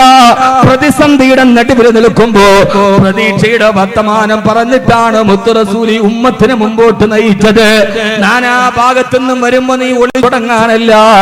നമ്മളൊരു പ്രതീക്ഷയുടെ സമൂഹമാണ്. സഹാബത്തിനോട് പറഞ്ഞില്ലേ, അവര് കിസ്റയെ പിടിച്ചടക്കിയില്ലേ? പേർഷ്യവരുടെ കാൽ കീഴിൽ വന്നു നിന്നില്ലയോ? ഒരു നേരത്തെ ഭക്ഷണമില്ലാതെ എതിരാളികളുടെ മുമ്പിൽ കിടുങ്ങി നിറച്ചു നിന്നപ്പോ നിരാശരാവണ്ട, ഇത് കിസ്റയുടെ ഖജനാവാണെന്ന് പറഞ്ഞ് പ്രതിസന്ധിയുടെ നടുവിൽ പ്രതീക്ഷകൾ നൽകിയിട്ടാണ് മുത്ത് റസൂൽ റസൂൽ സല്ലല്ലാഹു അലൈഹി വസല്ലം ഈ ഉമ്മത്തിനെ നയിച്ചത്. അതുകൊണ്ട് സഹോദരങ്ങളെ, മ്യാൻമറിൽ പാവപ്പെട്ടവനെ കത്തിക്കരിച്ച് ചാമ്പലാക്കുമ്പോ, ഫലസ്തീനിൽ ചിതറിത്തെറിക്കുമ്പോ നിരാശരാവേണ്ട സഹാബ, ആരൊക്കെ ഒരുമിച്ച് വന്നാലും കൈഫ യുഹ്ലികു ഹാദിഹിൽ ഉമ്മ, ഈ മുസ്ലിം ഉമ്മത്തിനെ ആരാണ് തകർക്കാൻ കഴിയുക? എങ്ങനെയാണ് ഈ ഉമ്മത്തിനെ തകർക്കുക? അന അവ്വലുഹാ അന അവ്വലുഹാ വൽ മഹ്ദി വസ്തുഹാ വഈസാ ആഖിറുഹാ. ഈ ഉമ്മത്തിന്റെ തുടക്കക്കാരൻ ഞാനാണ്. ഇതിന്റെ മധ്യത്തിൽ വന്നത് ഇമാം മഹ്ദിയാണ്. ഇതിന്റെ അവസാനം ഇതിനെ ചേർത്ത് നിർത്തുന്നത് മറിയമിന്റെ പുത്രൻ ഈസാ നബിയാണ്. മൂന്ന് ഭാഗത്തും ബലപ്പെടുത്തപ്പെട്ട ഈ സമുദായത്തെ ആരാണ് തകർക്കാൻ കഴിയുന്നതെന്ന് നമ്മോട് ശുഭാപ്തി വിശ്വാസത്തിന്റെ വൃത്താന്തം നടത്തിയ ലോകൈക ഗുരു നബി മുഹമ്മദ് മുസ്തഫ. ഉറക്കെ, ലോകൈക ഗുരു നബി മുഹമ്മദ് മുസ്തഫ. നമ്മൾ ആരെ കാത്തിരിക്കുകയാണ്? ഈ റോഹിംഗ്യ കൊണ്ട് അടങ്ങുകയില്ല. ഭാരത സർക്കാരിനോട് ചേർത്ത് പിടിച്ചില്ലെങ്കിലും വന്നവരെ ആട്ടി ഓടിക്കരുത്. ചേർത്ത് പിടിച്ചില്ലെങ്കിലും വന്നവരെ നിങ്ങൾ ആട്ടി ഓടിച്ച് കളയരുത്. അത് ഇന്ത്യയുടെ ചേരിചേരാ നയത്തിന് വിഘാതമാണ്, വിരുദ്ധമാണ്. ദിമിഷ്കിലെ പള്ളിയുടെ വെളമിനാരത്തില് ഒരു സുബഹിക്ക് ഈസാ നബി വരുന്നതും കാത്തിരിക്കുന്ന ഒരു സമൂഹമാണ് നമ്മൾ. അതുകൊണ്ട് ചെറുപ്പക്കാരെ, നിങ്ങൾ എന്തിനു പതറണം? ഇന്ന് നമ്മൾ പറയുന്നത് അവിടെ ആക്രമിച്ചു ഇവിടെ ആക്രമിച്ചു അല്ല. നമ്മുടെ സമീപനം പോസിറ്റീവ് ആവണം. ഞാൻ എന്റെ ഇമാമിങ്ങളോട് പറയാണ്, വെള്ളിയാഴ്ചയിൽ നിങ്ങളുടെ മുമ്പിൽ വരുന്ന ആളുകളോട് നിങ്ങൾ പറയണം, ഇല്ല, നമ്മൾ ഈസാ നബിയെ പ്രതീക്ഷിച്ചിരിക്കുകയാണ്. പ്രതിസന്ധിയുടെ നടുവിൽ പ്രത്യാശയുടെ വർത്തമാനം പറഞ്ഞിട്ടാണ് മുത്ത് റസൂൽ ഇത് പറഞ്ഞത്. ഇത് അള്ളാഹുവിനറിയുന്ന രഹസ്യത്തിന്റെ താക്കോലാണ്. അതുവഴി ചലിക്കട്ടെ. നമ്മൾ പ്രതീക്ഷ കൊടുക്കുക. റോഹിംഗ്യയിൽ കൊന്നൊടുക്കട്ടെ. അടുത്ത സമയത്ത് ജർമ്മനിയിൽ നിന്ന് ഒരു ചെറുപ്പക്കാരൻ എന്നെ വിളിച്ചു. അവൻ മലപ്പുറം ജില്ലക്കാരനാണ്. BBA പഠിക്കുന്നു. അവിടെ ചെറിയ ബിസിനസ് ചെയ്യുന്നു. എന്നോട് ഉസ്താദ് യൂട്യൂബിൽ പ്രസംഗമൊക്കെ കേൾക്കാറെന്ന് പരിചയപ്പെടാൻ വിളിച്ചാൻ. അങ്ങനെ പരിചയപ്പെടലിന്റെ ഇടയിൽ ഞാൻ ആ കുട്ടിയോട് ചോദിച്ചു, മോനെ, ജർമ്മനിയിൽ മുസ്ലിമീങ്ങളുടെ അവസ്ഥ എന്താണ്? നമ്മളിപ്പോ പലതും കേൾക്കാറുണ്ട്, അവിടെ ഇപ്പൊ ഏതായാലും പോയിട്ടില്ല. ഞാൻ ചോദിച്ചു, കുട്ടി, എന്താണ് ജർമ്മനിയുടെ അവസ്ഥ? അഭിമാനത്തോടെ കേട്ടോളീൻ. ആ കുട്ടി എന്നോട് പറഞ്ഞു, ഉസ്താദേ, നമ്മൾ കരുതുന്നത് പോലെയല്ല. ഇവിടുത്തെ പള്ളിയിൽ ഓരോ വഖത്ത് നിസ്കാരത്തിന് കഴിയുമ്പോഴും ഏറ്റവും 2 പേരെങ്കിലും ഇസ്ലാമിലേക്ക് വരും. ഓരോ വെള്ളിയാഴ്ചയിലും 10 പേരിലധികം പള്ളിയിൽ ഇസ്ലാമിലേക്ക് വരുന്നുണ്ട്. അവിടുത്തെ ജർമ്മനിയിലെ പള്ളിയിൽ ഇമാമിനെ സലാം വീട്ടിക്കഴിഞ്ഞാൽ ആദ്യത്തെ ജോലി മുസ്ലിമാക്കാൻ കാത്തു നിൽക്കുന്ന സാധുക്കൾക്ക് കെലിമ പറഞ്ഞു കൊടുക്കലാണ്. ജർമ്മനിയിലെ പള്ളിയിലെ കുട്ടി എന്നോട് പറഞ്ഞാൽ ഇനി രോമാഞ്ചായി പോയി. കാത്തു നിൽക്കാൻ നിസ്കാരം കഴിഞ്ഞാൽ പള്ളിക്കലെ ഇമാമിന്റെ സലാം വീട്ടിയ ജോലി എന്താ? ജർമ്മനിയിലെ പള്ളിയിൽ വന്നു നിൽക്കുന്നവർക്ക് അശ്ഹദു അല്ലാ ഇലാഹ ഇല്ലല്ലാഹ് അശ്ഹദു അന്ന മുഹമ്മദ് റസൂലുള്ളാഹി എന്ന് പറയലാണ് ജർമ്മനിയിലെ ഇമാമിന്റെ ജോലി. നമ്മുടെ നാട്ടിലെ ഇമാമിന് വെള്ളിയാഴ്ച സലാം വീട്ടി കഴിഞ്ഞ ഉടനെയുള്ള ജോലി ഏതാ? പ്രായബുദ്ധിയായ മോളെ കെട്ടിക്കാൻ വേണ്ടി ഒരു ഉമ്മ ബക്കറ്റുമായിട്ട് വെളിയിലേക്ക് വരുന്നുണ്ട്. നിങ്ങളെല്ലാവരും കാര്യമായിട്ട് സഹായിക്കണം. ഇതാണ് നമ്മുടെ പള്ളിക്കലെ ഇമാമിന്റെ ജോലി. ജർമ്മനിയിലെ പള്ളിയിലെ ഇമാമിന്റെ ജോലി സലാം വീട്ടി കഴിഞ്ഞാൽ ഉടനെ നമ്മൾ വലിയ മാന്യന്മാരാണ്. മഹല്ലിൽ ഏതെങ്കിലും ഒരു പാവപ്പെട്ടവനുണ്ടെങ്കിൽ അവന് തെണ്ടാനൊരു സർട്ടിഫിക്കറ്റും കൊടുത്തിട്ട് അടുത്ത പള്ളിയിലേക്ക് പറഞ്ഞു വിടുക. എന്റെ പൊന്നു സഹോദരങ്ങളെ, ഓരോ മഹല്ലിലെയും കൃത്യമായ ധനാഢ്യന്മാർ അവരെ സക്കാത്ത് കൃത്യമായി കൊടുത്താൽ പിന്നെ ഒരു പള്ളിയുടെ പിരിവിന്റെ ലെറ്ററുമായി വേറൊരു മഹല്ലിലേക്ക് പോകാൻ ആവശ്യമില്ല. ഇത് പറഞ്ഞാൽ ചിലപ്പോ നാളെ തന്നെ നിങ്ങൾ വാതിന് വിളിക്കില്ലായിരിക്കാം. എനിക്ക് യാതൊരു പേടിയില്ല. അതുകൊണ്ടാണ് സക്കാത്തിന് വെച്ചത്. ഓരോ നാട്ടിലെയും ധനാഢ്യന്മാർ അവരെ സക്കാത്ത് കൃത്യമായി കൊടുക്കുക. നിസ്കാരം പോലെ, ഹജ്ജ് പോലെ, റമളാൻ മാസത്തിലെ നോമ്പ് പോലെ പ്രധാനപ്പെട്ട ഇസ്ലാമിന്റെ കർമ്മമാണ് സക്കാത്ത്. അത് കൊടുക്കാത്തവൻ മുസ്ലിം അല്ല. അവൻ ഇസ്ലാമിന്റെ വൃത്തത്തിൽ നിന്ന് പുറത്താണ്. സക്കാത്ത് കൊടുക്കാത്തവൻ. ഇത്രയും കൃത്യമായി പറഞ്ഞിട്ടും സാമ്പത്തിക വിശുദ്ധിയില്ലാത്ത ആളുകൾ, എന്റെ പ്രിയപ്പെട്ട സഹോദരങ്ങളെ, നമ്മൾ കുറച്ച് മാറേണ്ടതുണ്ട്. പെണ്ണുങ്ങളെ, നിങ്ങളുടെ സ്വർണത്തിന് സക്കാത്തുണ്ട്. അത് ഗബീർ വാക്കവിയ നൗഷാദ് വാക്കേ വാത് പറയുമ്പോ ഒരു മോതിര ഊരി കൊടുത്താൽ അത് സക്കാത്താവൂല്ല. വർഷം കണക്ക് കൂട്ടി അതിന് സക്കാത്ത് കൊടുക്കണം. ഇത് സദക്കയിലെ പെടൂ. അത് സക്കാത്താവൂലാവൂ. സക്കാത്താവൂല, അത് സദക്കയാവൂ. നിങ്ങൾ ഇസ്ലാമിന്റെ സമ്പത്ത് മുറിച്ചവരാണ്. ഇസ്ലാമിന്റെ സമ്പത്ത് മുറിച്ചവരാണ്. പോയി നിങ്ങൾ ഡൽഹിയിൽ നിന്ന് കിലോമീറ്റർ അകലെ റോഹിംഗ്യയിൽ വന്ന മുസ്ലിമീങ്ങൾക്ക് വേണ്ടി നമ്മുടെ 25 കോടി ദിക്റും ചൊല്ലിയിട്ട് നമ്മൾ ഇരിക്കുകയാണ്. റോഹിംഗ്യക്കാർക്ക് വേണ്ടി ഡൽഹിയിൽ നിന്ന് വെളിപ്പാടകലെ 400ഓളം വരുന്ന റോഹിംഗ്യൻ അഭയാർത്ഥികൾ നീല ടാർപ്പായ വിരിച്ച് പ്രാഥമിക സൗകര്യം നടത്തുന്നതും കിടക്കുന്നതും ഒരിടത്ത് ഡൽഹിയിൽ നിന്ന് വെളിപ്പാടകലെ കിടക്കുന്നുണ്ട് റോഹിംഗ്യൻ മുസ്ലിമീങ്ങൾ. നമ്മൾ എന്ത് ചെയ്തവർക്ക് വേണ്ടി? നമ്മളെപ്പോഴും ഇവിടെ വിവാഹ ചന്തയിൽ മാത്സര്യ ബുദ്ധിയോടെ കോടികൾ എറിഞ്ഞ് പകട കളിക്കുന്ന ആർഭാടത്തിന്റെ നടുവിലാണ് സമുദായം. അള്ളാഹു നമുക്ക് ബോധം തരട്ടെ. ആമീൻ. തീർന്നു. ഇതുവരെ പറഞ്ഞ ആമീനൊക്കെ തീർന്നു. ഇപ്പൊ സക്കാത്തിന്റെ കാര്യം വന്നാ പിന്നെ ആമീനില്ല. അള്ളാഹു സക്കാത്ത് കൊടുക്കാൻ അള്ളാഹു മനസ്സ് തരട്ടെ. നിസ്കാരത്തിന്റെ കാര്യം പറഞ്ഞ ആമീൻ പറയാൻ ഒരു പ്രശ്നമില്ല. കാരണം അവനോൻ 4 പ്രാവശ്യം കുനിയും നൂലും ചെയ്താൽ മതി. അത് അവനോന്റെ സൗകര്യത്തിന് മതി. എനിക്കൊരു സുഹൃത്തുണ്ട്, പുള്ളി ഒരു ഫർദ് നിസ്കാരത്തിനും വരൂല, സർവ്വ മയ്യത്ത് നിസ്കാരത്തിനും വരും. ഒരു ഫർദ് നിസ്കാരത്തിന് പുള്ളി വരൂല, എന്നാൽ സർവ്വ മയ്യത്ത് നിസ്കാരം അദ്ദേഹം ഹാജരാണ്. ഞാൻ ഹബീബ ഈ ഫർദില്ലാതെ നിങ്ങൾ മയ്യത്ത് നിസ്കരിക്കാൻ മാത്രം പറഞ്ഞത് പേടികൊണ്ട്. അപ്പൊ അദ്ദേഹം പറഞ്ഞു സ്ഥിതാകുമ്പോൾ എളുപ്പമുണ്ട്, കുനിയും നൂരും വേണ്ടല്ലോ, നിന്ന് പിന്നാ മതി. വളരെ സാവധാനത്തിൽ അള്ളാഹുവിന്റെ ദീനിനെ പൂർത്തിയാക്കാൻ കുറുക്കുവടി വെക്കുമ്പോ എന്റെ സമൂഹത്തോട് പറയാൻ ഞാൻ എന്റെ ചെറുപ്പക്കാരോട് പറയുന്നു, നിങ്ങൾ പ്രകോപിതരാവണ്ട. ഇസ്ലാം ഒരു വലിയ പ്രതിസന്ധിയുടെ നടുവിൽ മുത്ത് റസൂൽ സഹാബത്തിനോട് പറഞ്ഞത്, വരുന്നുണ്ട് കിസ്രയുടെ ഖജനാവ് നിങ്ങളുടെ മുമ്പിലേക്ക്, നിങ്ങൾ എന്തിനു നിരാശരാവണം? ഇന്ന് നമ്മുടെ സമൂഹത്തെ സംബന്ധിച്ചിടത്തോളം ചെറുപ്പക്കാർക്കൊക്കെ ഇനി മുസ്ലിമായി ജീവിക്കാൻ പറ്റൂല, ഇനിയിപ്പോ മറ്റുള്ളവരുടെ കൂടെയൊക്കെ ഒന്ന് കൂടിയാലേ പറ്റുള്ളൂ എന്ന ഒരു ചിന്താഗതി ഇസ്ലാമിയോ ഫോബിയയുടെ ഒരു പ്രൊപ്പഗണ്ടയാണ്. ഫേസ്ബുക്കിൽ ചൈനയിൽ ഇസ്ലാം നിരോധിച്ചു. എവിടെ നിരോധിച്ചു? ചൈനീസ് പ്രധാനമന്ത്രി കഴിഞ്ഞ റമദാനിൽ പള്ളിയിൽ പോയിട്ട് ഇറങ്ങി വരുന്ന ചിത്രം കണ്ടവരില്ല? ഇതൊക്കെ ഈ വാർത്തകൾ, ഫേസ്ബുക്കിന്റെ ഒക്കെ വാർത്തകൾ, അതിന്റെ നിരസ്ഥിതി അന്വേഷിക്കണം. നമ്മളങ്ങ് ഷെയർ ചെയ്യാൻ. ഇതെന്തുകൊണ്ടാണെന്നറിയോ? അവിടെ കൊല്ലുന്നു, ഇവിടെ കൊല്ലുന്നു, അവിടെ മുസ്ലിമീങ്ങൾ ആക്രമിക്കുന്നു. അപ്പൊ പിന്നെ വരുന്ന ഒരു തലമുറയ്ക്ക് തോന്നുന്നത് നമ്മൾ മുസ്ലിമീങ്ങളായി ജീവിക്കാൻ പറ്റൂല. അപ്പൊ പിന്നെ ഇവരുടെ കൂടെ കൂടുക, അവരുടെ സംസ്കാരം എടുക്കുക, ഒരു മുസ്ലിം ലേബൽ മറച്ചു വെക്കുക എന്ന ഒരു ഭീരുത്വം നമ്മളെ അടിച്ചേൽപ്പിക്കാനാണ് വാർത്തകൾ ഇത്ര വലുതാക്കി യൂറോപ്പ് പ്രചരിപ്പിക്കുന്നത്. അതുകൊണ്ട് നമ്മൾ ആരാ? നമ്മൾ ദിമിഷ്കിലെ പള്ളി വെള്ളമിനാരത്തിൽ ഈസാ നബി വരുന്നതും കാത്തിരിക്കുന്നതാണ്. അതുവരെ എന്റെ ദീനിനെ ഞാൻ തന്നെ സൂക്ഷിക്കുമെന്ന് അള്ളാഹു വാഗ്ദാനം ചെയ്താണ്. അതുകൊണ്ട് നമ്മൾ പരിഭ്രാന്തിപ്പെടേണ്ട. അള്ളാഹു നമുക്ക് ബോധം തരട്ടെ. ആമീൻ പറ, ഉറക്കെ പറ. ഇനി ആമീൻ പറയൽ മാത്രമല്ല, ഇനി എന്റെ പ്രസംഗത്തിന്റെ രണ്ടാമത്തെ ഭാഗത്തേക്ക് ഞാൻ കടന്നു വരട്ടെ. നമ്മൾ ആമീൻ പറയുന്നത് കൊണ്ട് കാര്യമില്ല പെണ്ണുങ്ങളെ. ഫറോവമാർ വാണരുളുമ്പോൾ ഫറോവയുടെ കൊട്ടാരത്തിന് ആസിയാവാൻ നിനക്ക് കഴിയണം. ഫറോവമാർ വാണരുളുമ്പോ ഫറോവയുടെ കൊട്ടാരത്തില് പ്രശ്നം. B practical. പ്രസംഗിക്കാൻ എളുപ്പമാണ്. B practical. നമ്മൾ പ്രാക്ടിക്കലായി ചിന്തിക്കുമ്പോഴാണ് കാര്യങ്ങൾ നമ്മുടെ കയ്യിൽ നിന്ന് എത്തേണ്ടത്. ഇൻഷാ അല്ലാഹ് നമുക്ക് പ്രാക്ടിക്കലായി ചിന്തിക്കാം. അല്ലാഹു തൗഫീഖ് നൽകട്ടെ. ആമീൻ പറ. അല്ലാഹു തൗഫീഖ് നൽകുമാറാകട്ടെ. വിശേഷിഷ്ടപ്പെടാത്തോണ്ടാണ് ഖബറും കഫൻ തുണിയും മാത്രം പറയണത് തന്നെ പിന്നെ പറഞ്ഞാൽ മതി, എങ്കിൽ ഓക്കെ ആയിക്കോട്ടെ. പക്ഷേ ഓരോ സാഹചര്യത്തിലും ഒരു പ്രബോധകന് ഒരു ദൗത്യമുണ്ട്. ആ ദൗത്യം ഈ ഉമ്മത്തിനോട് ശുഭാപ്തി വിശ്വാസം പറയലാണ്.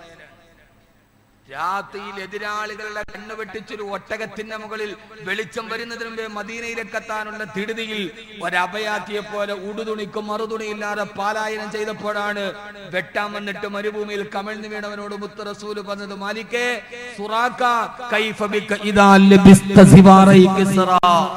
എന്നെ കൊന്നാൽ കിട്ടുന്ന തങ്കവളയ്ക്കു പകരം കിസ്റ രാജാവിന്റെ കയ്യിൽ കിടക്കുന്ന തങ്കവള നിന്റെ കയ്യിൽ തരുമെന്ന് മുത്ത് റസൂൽ.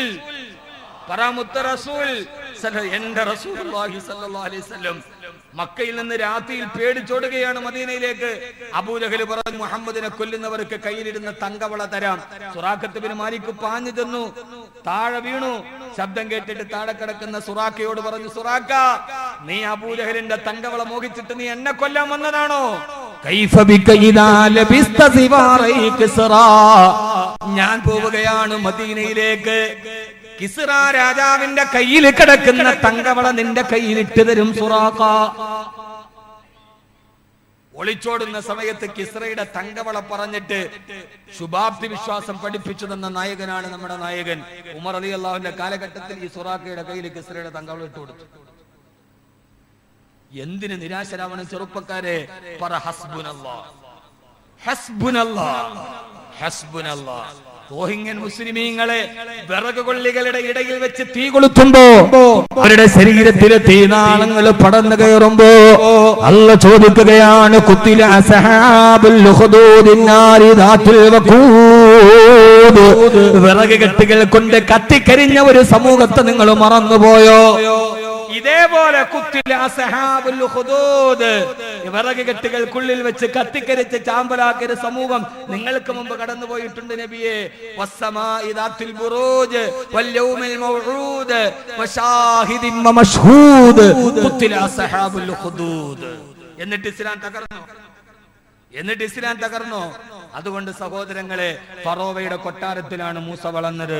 അതുകൊണ്ട് ഏകാധിപതിയുടെ ചരിത്രത്തിന്റെ പുറകിലെ ഇസ്ലാം വളർന്നിട്ടുള്ളൂ. അള്ളാഹു തൗഫീക്ക് നൽകട്ടെ. ഫറോവയുടെ കൊട്ടാരത്തിലാണ് മൂസാ നബി നടന്നു പോയത്.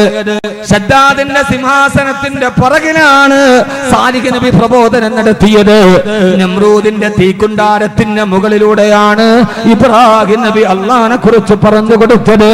അതുകൊണ്ട് ഏകാധിപതികളുടെയും സർവാധിപതികളുടെയും സ്വേച്ഛാധികളുടെയും മുമ്പ് ലാ ഇലാഹ ഇല്ലല്ലാഹ് പറയാൻ ആ റോഹിംഗ്യയിലെ പാവപ്പെട്ട ചെറുപ്പക്കാരെ കിടങ്ങ് കുടിച്ചിട്ട് നിരത്തി കിടത്തിയിട്ട് ബുൾഡോസർ കൊണ്ട് മണ്ണിടുമ്പോ അവരുടെ മരണം മുന്നിൽ കണ്ടപ്പോഴും അവര് പറഞ്ഞത് ലാ ഇലാഹ ഇല്ലല്ലാഹ്. ചരിത്രത്തിലെ ഹുബൈബിനെ പോലെ കലിമ പറഞ്ഞിട്ട് അവര് വിട പറയുമ്പോ സഹോദരങ്ങളെ, നാം ഇതിനെ കുറിച്ച് പറഞ്ഞു വാചാരരാമര് മാത്രമല്ല, എന്റെ പ്രിയപ്പെട്ട സഹോദരി, ഫറോവ വാണരുളുമ്പോ ഫറോവയുടെ കൊട്ടാരത്തിന്റെ ഉള്ളിലെ ആസിയാവാൻ നമ്രൂദുമാരുമാണരുളുമ്പോ ചെറുപ്പക്കാരെ ചരിത്രത്തിന്റെ ഇബ്രാഹിമായി മാറാൻ കാലൂ സമീന ഫത്താ. ഇബ്രാഹിം നബിയെ ഖുർആൻ വിശേഷിപ്പിച്ചത് ഇബ്രാഹിം നബി ഒരു യുവാവായിരുന്നു. അള്ളാഹു നമുക്ക് ആ രീതിയിൽ ബോധം നൽകി അനുഗ്രഹിക്കുമാറാകട്ടെ. നമ്മൾ ഫറോവയുടെ കാലഘട്ടത്തില് ആസിയാവണം. അത് ഉസ്താദേ, ഇപ്പോഴത്തെ കാലത്ത് എങ്ങനെ ആസിയാവാൻ കഴിയുമെന്ന് ചോദിച്ചാൽ ഇപ്പോഴത്തെ കാലം പോലെ തന്നെയായിരുന്നു ആസിയ ജീവിച്ച കാലഘട്ടം. റാം റഹീം സിംഗ് ഒന്നുമല്ല. ആരാ ഫിറഔൻ? കൊട്ടാരത്തിന്റെ പടികളുടെ മുകളിലാണ് ഫറോവയുടെ കസേര. ആ ധാരാളം പടികളുള്ള കസേര ഫിറഔൻ കയറി പോകുന്നത് എങ്ങനെയെന്നൊരു സ്റ്റെയർകേസിന് പിടിയൊന്നുമില്ല. പരിപൂർണ നഗ്നനായ പെൺകുട്ടികളെ ആ കയറിപ്പോകുന്ന പടവിന്റെ ഇരുഭാഗങ്ങളിൽ പരിപൂർണ നഗ്നകളായി നിർത്തി അവരുടെ മാറിടങ്ങളിൽ പിടിച്ചുകൊണ്ടാണ് ഫറോവ സിംഹാസനത്തിലേക്ക് കയറിപ്പോയത്. ആ ഫറോവയുടെ ഭാര്യയായിരുന്നു. നമ്മൾ ചുമ്മാ ചരിത്രം പഠിച്ചാൽ മതിയോ? ലഖദ് കാന ഫീ ഖസസിഹിം ഇബ്റത്തുൽ ലിഉലിൽ അൽബാബ്. ആ ഫിറഔന്റെ ഭാര്യയായിട്ടാണ് ആസിയ ജീവിച്ചത്. കാലത്തെ കുറ്റം പറയണ്ട. ഇന്നത്തെ കാലം വലിയ കാലമാണ്. ആ കാലത്തേക്ക് ഞാൻ നാട്ടുവർത്താനത്തിലേക്ക് കടക്കുന്നില്ല. അള്ളാഹു നമ്മുടെ നല്ല കാലത്തെ തിരിച്ചു തരട്ടെ. ആമീൻ പറയും മനുഷ്യന്മാരെ. അള്ളാഹു നല്ല കാലത്തെ തിരിച്ചു തരട്ടെ. ഇന്നെല്ലാം ഫാസ്റ്റ് യുഗമായി. കുട്ടികൾ പെണ്ണ് കാണാൻ വേണ്ടി പോയാൽ പണ്ടൊക്കെ നമ്മൾ ചോദിക്കുക, നിസ്കാരം ഉണ്ടോ, മദ്രസയിൽ എത്ര കാലം പഠിച്ചിട്ടുണ്ട്, എത്ര ക്ലാസ് വരെ പഠിച്ചു, ഉപ്പ എങ്ങനെയാണ്, ഉമ്മ എങ്ങനെയാണ്, ഇതൊക്കെ നോക്കിയിട്ടാണ് പെണ്ണ് കാണാൻ പോകുമ്പോൾ പെണ്ണിന്റെ ബാക്ക് ഡീറ്റെയിൽ അന്വേഷിക്കുക. ഇന്ന് കുട്ടികൾ ചെറുപ്പക്കാർ പെണ്ണ് കാണാൻ വേണ്ടി പോയാൽ പെണ്ണിനെ കാണുന്നതിന് അവൻ നോക്കണത് പെണ്ണിന്റെ വീട്ടിൽ 3G ഉണ്ടോ എന്നാണ്. നെറ്റ്വർക്ക് 3G ഉണ്ടോ 4G ഉണ്ടോ, ഉണ്ടെങ്കിൽ കല്യാണം. ആ ഒരു രീതിയിൽ നമ്മുടെ ചിന്തകൾ മാറിപ്പോയി. ഞാൻ എന്റെ പ്രിയപ്പെട്ട സഹോദരിമാരോട് സഹോദരങ്ങളോട് പറയാ, കാലത്തെ കുറ്റം പറഞ്ഞിട്ട് രക്ഷപ്പെടാൻ കഴിയൂല. റാഹി റാഹി എന്ന നിലവിളി തലശ്ശേരിയുടെ കോടതിയിൽ ഉയർന്നു കേൾക്കുമ്പോ മറ്റൊരുത്തന്റെ കൂടെ പോകുന്നതിന് കാലത്തെ ന്യായം പറയാനല്ല. എന്റെ പൊന്നു സഹോദരിമാരെ, ഇതിനേക്കാൾ വലിയ കാലഘട്ടത്തിലാണ് ആയിഷ ബീവി റളിയല്ലാഹു തആല അൻഹാ ജീവിച്ചിരുന്നത്. അള്ളാന്റെ റസൂല് ജീവിച്ചിരുന്ന കാലഘട്ടത്തെ അവസ്ഥകൾ എന്താ? പെണ്ണിന്റെ അവസ്ഥ നിങ്ങൾ കേട്ടിട്ടില്ലേ? സൂറത്തുൻ നൂറില് കേട്ടിട്ടില്ല?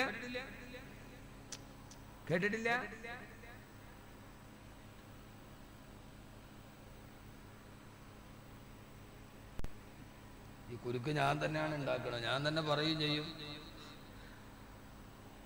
നിങ്ങൾ ഖുർആൻ പഠിച്ചോളീൻ, അതോടൊപ്പം തന്നെ ഈ വിഷയം മനസ്സിലാക്കിക്കോളീൻ. സൂറത്തുൻ നൂറിൽ 6 ആയത്തുകൾ ഒന്നിച്ചിറങ്ങി. സംഭവം നടന്ന എവിടെയാണ്? സഹാബിയുടെ വീട്ടിലാണ്. പൊന്നു ചെറുപ്പക്കാരെ, നിങ്ങൾ ചിന്തിക്കേണ്ട, അള്ളാഹുവേ ഞങ്ങളുടെ കാലം അങ്ങനെ ആയതുകൊണ്ട് ഞങ്ങൾ പിഴച്ചതാന്ന് റബ്ബിനോട് പറഞ്ഞ് രക്ഷപ്പെടാൻ ശ്രമിക്കേ വേണ്ട. അള്ളാഹു സ്വീകരിക്കില്ല. കാരണം സഹാബത്ത് ജീവിച്ച കാലം ഇതിനേക്കാൾ വലിയ കാലമാണ്. സൂറത്തു നൂറിൽ ഒരായത്തിറങ്ങി. നിങ്ങൾ ഇരിക്കൂലോ അല്ലേ? ഇൻഷാ അല്ലാഹ് പറഞ്ഞിട്ട് പിന്നെ എഴുന്നേക്കരുത്. വലാ തകൂനു അവ്വല കാഫിരിൻ ബിഹി. പിന്നെ നിങ്ങൾ തന്നെ എന്നെ നിഷേധിക്കരുത്. അൽഹംദുലില്ലാഹ്, അല്ലാഹു നമ്മുടെ സദസ്സുകളെ നിലനിർത്തി തരട്ടെ. ഈ സദസ്സുകളാണ് നമുക്ക് അറിവ് നൽകുന്നത്. ഈ അറിവുകളിലൂടെ സഞ്ചരിക്കാൻ അല്ലാഹു തൗഫീഖ് നൽകട്ടെ. അല്ലാഹു തൗഫീഖ് നൽകട്ടെ. എന്തായിരുന്നു ആ കാലഘട്ടത്തിന്റെ അവസ്ഥയെന്ന് ഞാൻ ഒരൊറ്റ സംഭവത്തിൽ പറഞ്ഞു തരാം. ആ സംഭവം മറ്റൊന്നുമല്ല, ആദരവായ പ്രവാചകൻ നബി മുഹമ്മദ് മുസ്തഫ. ഉറക്ക സലാത്ത് പറയുന്ന ഹബീബായ നബി മുഹമ്മദ് മുസ്തഫ സല്ലല്ലാഹു അലൈഹി വസല്ലമ. ഉറക്ക സലാത്ത് പറയും. എന്നാ പറയാം? അല്ലാഹു സ്വീകരിക്കട്ടെ. ഒരു ഇച്ചിരി നേരത്തേക്ക് വാതു തുടങ്ങാൻ സംഘാടകർ ശ്രമിക്കണം. ഒത്തിരി വൈകരുത്. സ്വാഭാവികമായിട്ട് ഒരു സദസ്സ് ഉണ്ടാകുമെന്ന് മെല്ലെ മെല്ലെ നമ്മൾ ചിന്തിക്കാൻ വൈകി പോകും. എന്നാലും ഇനി നടത്തുമ്പോൾ ഇൻഷാ അല്ലാഹ് കുറച്ചുകൂടി നേരത്തെ തുടങ്ങിയാലുള്ള നമുക്ക് ഈ വലിയ സദസ്സുകൾ ഭംഗിയായിട്ട് അവസാനിപ്പിക്കാൻ പറ്റും. ഈ സാധുക്കളായ ഉപ്പാപ്പമാരൊക്കെ എത്ര നേരം ഒന്നും പറഞ്ഞാൽ ഇരിക്കുക ഇങ്ങനെ ഒരു 3-4 മണിക്കൂറായിട്ട് ഇവർ ഇവിടെ ഇരിക്കുന്നുണ്ടാവും. ഞാൻ പറയാൻ ആവശ്യമുണ്ട്. അങ്ങനെ ഞാൻ എട്ടകയപ്പോ ഉസ്താദുമാര് വേറെ ആരെങ്കിലും അവർക്ക് ഉണ്ടാകും തിരക്കുകൾ. ഒരു 10 പരിപാടി ഒരു ദിവസം ഉണ്ടാവും. ചെറുവാൾ ഒരു ഉസ്താദ് ഹജ്ജ് കഴിഞ്ഞ് വന്നിട്ട് 2 ദിവസമായിട്ടുള്ളൂ. തന്റെ ശബ്ദം തന്നെ ശരിയായിട്ടില്ല. അള്ളാഹു ആഫിയത്തും ആരോഗ്യവും കൊടുക്കട്ടെ. അള്ളാഹു ആഫിയത്തും ആരോഗ്യവും നൽകട്ടെ. എല്ലാം ഖൈറാണ്, കേട്ടതൊക്കെ ഖൈറാണ്. റൂഹി ഫിദാ നബി മുഹമ്മദ് മുസ്തഫ സല്ലല്ലാഹു അലൈഹി വസല്ലമ. ആ കാലഘട്ടത്തിൽ ഒരു ഭാര്യയെ ഭർത്താവ് വ്യഭിചാരത്തിന് കയ്യോടെ പിടികൂടിയാൽ, ഒരു കാലഘട്ടം നബി തങ്ങളുടെ കാലഘട്ടമാണ്, ഭാര്യ വേറൊരു പുരുഷനുമായിട്ട് വ്യഭിചരിക്കുന്നത് ഭർത്താവ് നേരിട്ട് കണ്ടു. നേരിട്ട് കണ്ടാൽ എന്താ അന്നത്തെ നിയമം? ആ ഭാര്യ വ്യഭിചരിച്ചു എന്നതിന് തെളിവായി 4 സാക്ഷികൾ ഹാജരാക്കണം. എത്ര പേര്? പിറ കണ്ടു എന്ന് പറയാൻ 2 പേര് മതി. പിറവിക്ക് വേണ്ടി കാര്യമെടുത്തതിന് 4 പേരാണ്. 4 പേര് സാക്ഷി വേണം. ഭർത്താവിനെ പറയാൻ പറ്റൂല പെണ്ണിനെ കുറിച്ച്. ഇസ്ലാം അങ്ങനെയാണ്. 4 പേര് സാക്ഷി വേണം.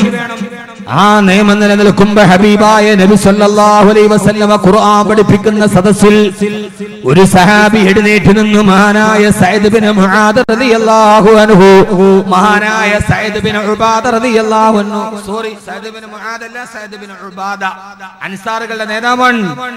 മദീനയിൽ ഖുർആൻ പഠിപ്പിക്കുകയാണ്. എഴുന്നേറ്റ് നിന്നിട്ട് പറഞ്ഞു, യാ റസൂലല്ലാഹ്, ഇതെന്തോ ഒരു നിയമമാണ് നബിയേ. ഞങ്ങളുടെ ഭാര്യമാര് വേറൊരു ചെറുപ്പക്കാരന്റെ കൂടെ കിടപ്പുറം കിടുന്നത് ഞങ്ങളുടെ കണ്ണുകൊണ്ട് കണ്ടാൽ 4 സാക്ഷിമാരില്ലെങ്കിൽ അത് പറയുന്ന ഞങ്ങളുടെ ചാട്ടവാറ് കൊണ്ട് അടിക്കണമെന്നല്ലേ? ഇതെന്തോ ഒരു നിയമമാണ് യാ റസൂലല്ലാഹ്. ഭാര്യമാര് വ്യഭിചരിച്ചിട്ട് 4 സാക്ഷികളില്ലാതെ വന്നാൽ വേറൊരുത്തന്റെ കുഞ്ഞിനെ ഞങ്ങൾ പ്രസവിപ്പിച്ചിട്ട് പോറ്റണമല്ലോ നബിയേ. വേറൊരുത്തന്റെ വ്യഭിചാര സന്തതി ഞങ്ങളെ ഉപ്പയെന്ന് വിളിക്കുമല്ലോ നബിയേ. അത് ഞങ്ങളുടെ തറവാടിന് ക്ഷതമാണ്, അത് ഞങ്ങളുടെ അഭിമാനത്തിന് ക്ഷതമാണ് യാ റസൂലല്ലാഹ്. ഞങ്ങൾ ഭർത്താക്കന്മാര് അതീവ ദുഃഖത്തിലും നിസ്സഹായതയിലുമാണെന്ന് സഅദ് ബിൻ ഉബാദ റളിയല്ലാഹു തആല ഖുർആൻ പഠിക്കുന്ന സദസ്സിലിരുന്ന് പരാതി പറഞ്ഞപ്പോ, രസകരമാണ് ഈ സംഭവം. അല്ലാഹു ഖുർആനിനെ നമ്മുടെ ഹൃദയത്തിൽ ഇറക്കി തരട്ടെ. അല്ലാഹുവിന്റെ റസൂൽ സല്ലല്ലാഹു അലൈഹി വസല്ലമ അൻസാറുകളോട് ചോദിച്ചു, അൻസാറുകളെ, അമാ സമയത്തും ഖൗല സയ്യിദിക്കും, നിങ്ങളുടെ നേതാവ് പറയുന്ന വാക്കുകൾ നിങ്ങൾ കേൾക്കുന്നില്ലയോ? സഅദ് ബിൻ ഉബാദ ഈ സദസ്സിൽ നിന്ന് എന്തൊക്കെയാണ് വിളിച്ചു പറയുന്നത്? അൻസാറുകൾ മറുപടി പറഞ്ഞു, യാ റസൂലല്ലാഹ്, സഅദ് ബിൻ ഉബാദയെ പരിഹസിക്കണ്ട നബിയേ. സഅദ് ബിൻ ഉബാദ റളിയല്ലാഹു അൻഹു ഒരു കാര്യം പറഞ്ഞാൽ അതിന്റെ ഉള്ളിൽ എന്തോ ഉണ്ട്. കാരണം ഞങ്ങളുടെ ഇടയിൽ ഏറ്റവും മാന്യനാണ് Saad bin Ubada. Saad bin Ubada റളിയല്ലാഹു അൻഹു എങ്ങാനും ഒരു പെണ്ണിനെ മുടി ചൊല്ലിയാൽ ആ പെണ്ണിനെ പിന്നെ മദീനയിലെ ഒരൊറ്റ പുരുഷനും വിവാഹം ചെയ്യൂല നബിയേ. സയ്യിദ് ബിൻ ഉബാദയുടെ കൂടെ ജീവിക്കാൻ കഴിയാത്ത ഒരു പെണ്ണ് വേറൊരു പുരുഷന്റെ കൂടെ ജീവിക്കില്ല നബിയെ. കാരണം സയ്യിദ് ബിൻ ഉബാദ ഭാര്യമാരോട് അത്ര സ്നേഹമുള്ള ഭർത്താവാണെന്ന് അൻസാറുകൾ മറുപടി പറഞ്ഞപ്പോ ഹബീബായ നബി തങ്ങൾക്ക് മനസ്സിലായി സയ്യിദ് ബിൻ ഉബാദ റളിയല്ലാഹു അൻഹു പറയുന്നതിൽ എന്തോ കാര്യമുണ്ട്. പക്ഷേ ആകാശത്ത് നിന്ന് വഹി വരുന്നില്ല, ആ നിയമം മാറ്റാൻ അധികാരമില്ല. അല്ലാഹുവിന്റെ റസൂൽ ഇങ്ങനെ വല്ലാതെ ദുഃഖത്തിൽ നിൽക്കുമ്പോ പെട്ടെന്നടാ വേറൊരു സഹാബി ഓടി വന്ന് പറയുന്നു, യാ റസൂലല്ലാഹ്, ഞാൻ മദീനയിലൊരു പാവപ്പെട്ട കർഷകനാണ് നബിയേ. രാവിലെ ഈത്തപ്പഴ തോട്ടത്തിൽ പോയി ജോലി ചെയ്ത് വൈകുന്നേരം തിരിച്ചു ഞാൻ കട്ടപ്പെട്ടു വന്നിട്ടാണ് എന്റെ ഭാര്യക്കും മക്കൾക്കും ഞാൻ ഭക്ഷണം കൊടുക്കുന്നത് നബിയേ. പതിവ് പോലെ ഇന്നലെ ഞാൻ രാവിലെ വീട്ടിൽ നിന്നിറങ്ങി വൈകുന്നേരം ഈത്തപ്പഴ തോട്ടത്തിലെ ജോലിയും കഴിഞ്ഞ് ക്ഷീണിച്ച് ഞാൻ വീട്ടിൽ വരുമ്പോ എന്റെ ഭാര്യ വേറൊരു ചെറുപ്പക്കാരന്റെ കൂടെ ശാരീരിക ബന്ധത്തിൽ ഏർപ്പെടുന്നത് ഞാൻ കണ്ടു. യാ റസൂലല്ലാഹ്, ഈ കാലഘട്ടത്തിൽ നടക്കുന്നത് പോലെ ഞാൻ ജോലി കഴിഞ്ഞു വരും എന്റെ വീട്ടിലൊരു ചെറുപ്പക്കാരന്റെ കൂടെ എന്റെ ഭാര്യ കടപ്പറ പങ്കിടുകയാണ് നബിയെ. ഞാൻ എന്റെ കണ്ണുകൊണ്ട് കണ്ടതാണ്. അല്ലാഹുവിന്റെ റസൂൽ ചോദിച്ചു, സഹാബി നിനക്ക് സാക്ഷികളുണ്ടോ? ഇല്ല യാ റസൂലല്ലാഹ്. എന്നാൽ ഫഹദ്ദുൻ അലൈക, ഭാര്യയുടെ മേൽ ആരോപണം പറഞ്ഞതിന് നീ ചാട്ടവാറ് കൊണ്ട് അടി കേൾക്കണം. ആ സഹാബി പൊട്ടിക്കരഞ്ഞിട്ട് പറഞ്ഞു, നബിയെ ഞാൻ എന്റെ കണ്ണുകൊണ്ട് കണ്ടതാണ്, പക്ഷേ 4 സാക്ഷികൾ എനിക്കില്ല, ഞാൻ എന്റെ കണ്ണുകൊണ്ട് കണ്ടതാണ്. എന്ന് മാത്രമല്ല നബിയേ, യാ റസൂലല്ലാഹ്, നബിയേ അവരുടെ സംസാരം ഞാൻ എന്റെ ചെവി കൊണ്ട് കേട്ടതാണ്. സ്ത്രീ പുരുഷ ബന്ധം നടക്കുമ്പോ അനിവാര്യമായ രൂപോൽപ്പന്നം പോലെ വരുന്നു അവരുടെ വികാര തള്ളിച്ചയിലുണ്ടാകുന്ന വർത്തമാനങ്ങൾ. സമയത്തു ബി ഉദിനയ്യ, എന്റെ ചെവി കൊണ്ട് ഞാൻ കേട്ടു. യാ റസൂലല്ലാഹ്, ഹബീബായ നബി തങ്ങളോട് ഇത് പറഞ്ഞപ്പോ, ഏ സഹാബി നിനക്ക് 4 സാക്ഷികളുണ്ടോ? അപ്പോഴാണ് സയ്യിദ് ബിൻ ഉബാദ റളിയല്ലാഹു അൻഹു വീണ്ടും എഴുന്നേറ്റ് പറഞ്ഞത്, യാ റസൂലല്ലാഹ്, ഭാര്യ വ്യഭിചരിക്കുന്നത് കണ്ടിട്ട് അതിന് 4 സാക്ഷികളെ ഒപ്പിക്കാൻ അങ്ങാടിയിൽ പോയിട്ട് തിരിച്ചു വരുമ്പോ ഇവര് കാര്യവും കഴിഞ്ഞിട്ട് പോയിട്ടുണ്ടാകുമല്ലോ നബിയേ. നബിയെ ഞാൻ കണ്ടു എന്റെ കണ്ണുകൊണ്ട്, അവരുടെ ശബ്ദം ഞാൻ എന്റെ ചെവി കൊണ്ട് കേട്ടു. 4 സാക്ഷിയുണ്ടോ? ദേഷ്യം വന്ന്, നബിയെ ഇത് കണ്ടിട്ട് അങ്ങാടി പോയിട്ട് 4 സാക്ഷികളെ കൊണ്ടുവരുമ്പോ ഇവര് കാര്യം കഴിഞ്ഞിട്ട് പോയിട്ടുണ്ടാവൂല നബിയെ. ഇത് വെറുതെ നടന്നതല്ല, ഇപ്പോഴാണ് ഖുർആന്റെ ആയത്തിറങ്ങിയത്. ഇതാണ് ഖുർആൻ. മഹാനായ സയ്യിദ് ബിൻ ഉബാദ റളിയല്ലാഹു, ഈ വന്നതാരാണ്? രണ്ടാമത് വന്ന സഹാബി മഹാനായ ഹിലാൽ ബിൻ ഉമയ്യ. മഹാനായ ഇവിടെ വെച്ച് പഠിക്കണം, പിന്നെ ഇത് ആരെയും ചോദിച്ചാ പറയണം. മഹാനായ ഹിലാൽ ബിൻ ഉമയ്യ. ആരാ ഹിലാൽ ബിൻ ഉമയ്യ? അറിയോ? ആരാ ഹിലാൽ ബിൻ ഉമയ്യ? അറിയാവുന്ന ആരെങ്കിലും ഉണ്ടെന്ന് പറയും, സമ്മാനം തരാൻ. ഹിലാൽ ബിൻ ഉമയ്യ റളിയല്ലാഹു തആല ആരാണെന്ന് ഖുർആനിൽ എന്ന് പറഞ്ഞാൽ ഞാൻ സമ്മാനം തരാം. ഇവിടെ ഇതാണ് മോനെ ഖുർആൻ പഠിക്കുന്നതിന്റെ രസം. ഇതിനാണ് വഫിയ. ഞാൻ പറഞ്ഞ രസം ഇതാണ് ഖുർആന്റെ ഒരു രസം. ആരാ ഹിലാൽ ബിൻ ഉമയ്യ? അതറിയുമ്പോൾ ഈ ചരിത്രത്തിന്റെ തീവ്രത അറിയൂ. ആരാണ് ഹിലാൽ ബിൻ ഉമയ്യ? അല്ലാഹുവിന്റെ ഖുർആൻ പരാമർശിച്ച 3 പേരിൽ ഒരാൾ. വഅല സലാസത്തില്ലദീന ഖുല്ലിഫൂ, ഭാര്യമാരുടെ വാക്ക് കേട്ടിട്ട് തബൂക്ക് യുദ്ധത്തിന് പോകാതെ പിന്തിരിഞ്ഞു നിന്ന 3 പേർ. തബൂക്ക് യുദ്ധം നടന്നപ്പോ 3 പേര് യുദ്ധത്തിന് പോയില്ല റസൂലുള്ളാഹിയുടെ കൂടെ സല്ലല്ലാഹു അലൈഹി വസല്ലം. ഒന്ന് ഹിലാൽ ബിൻ ഉമയ്യ, മറ്റൊന്ന് കഅബ് ബിൻ മാലിക്,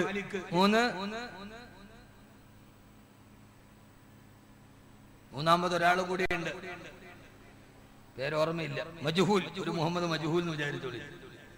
മഹാനായ Hilal bin Umayya, 2 Ka'b bin Malik. സൂറത്ത് തൗബയിൽ ആയത്തിറങ്ങി.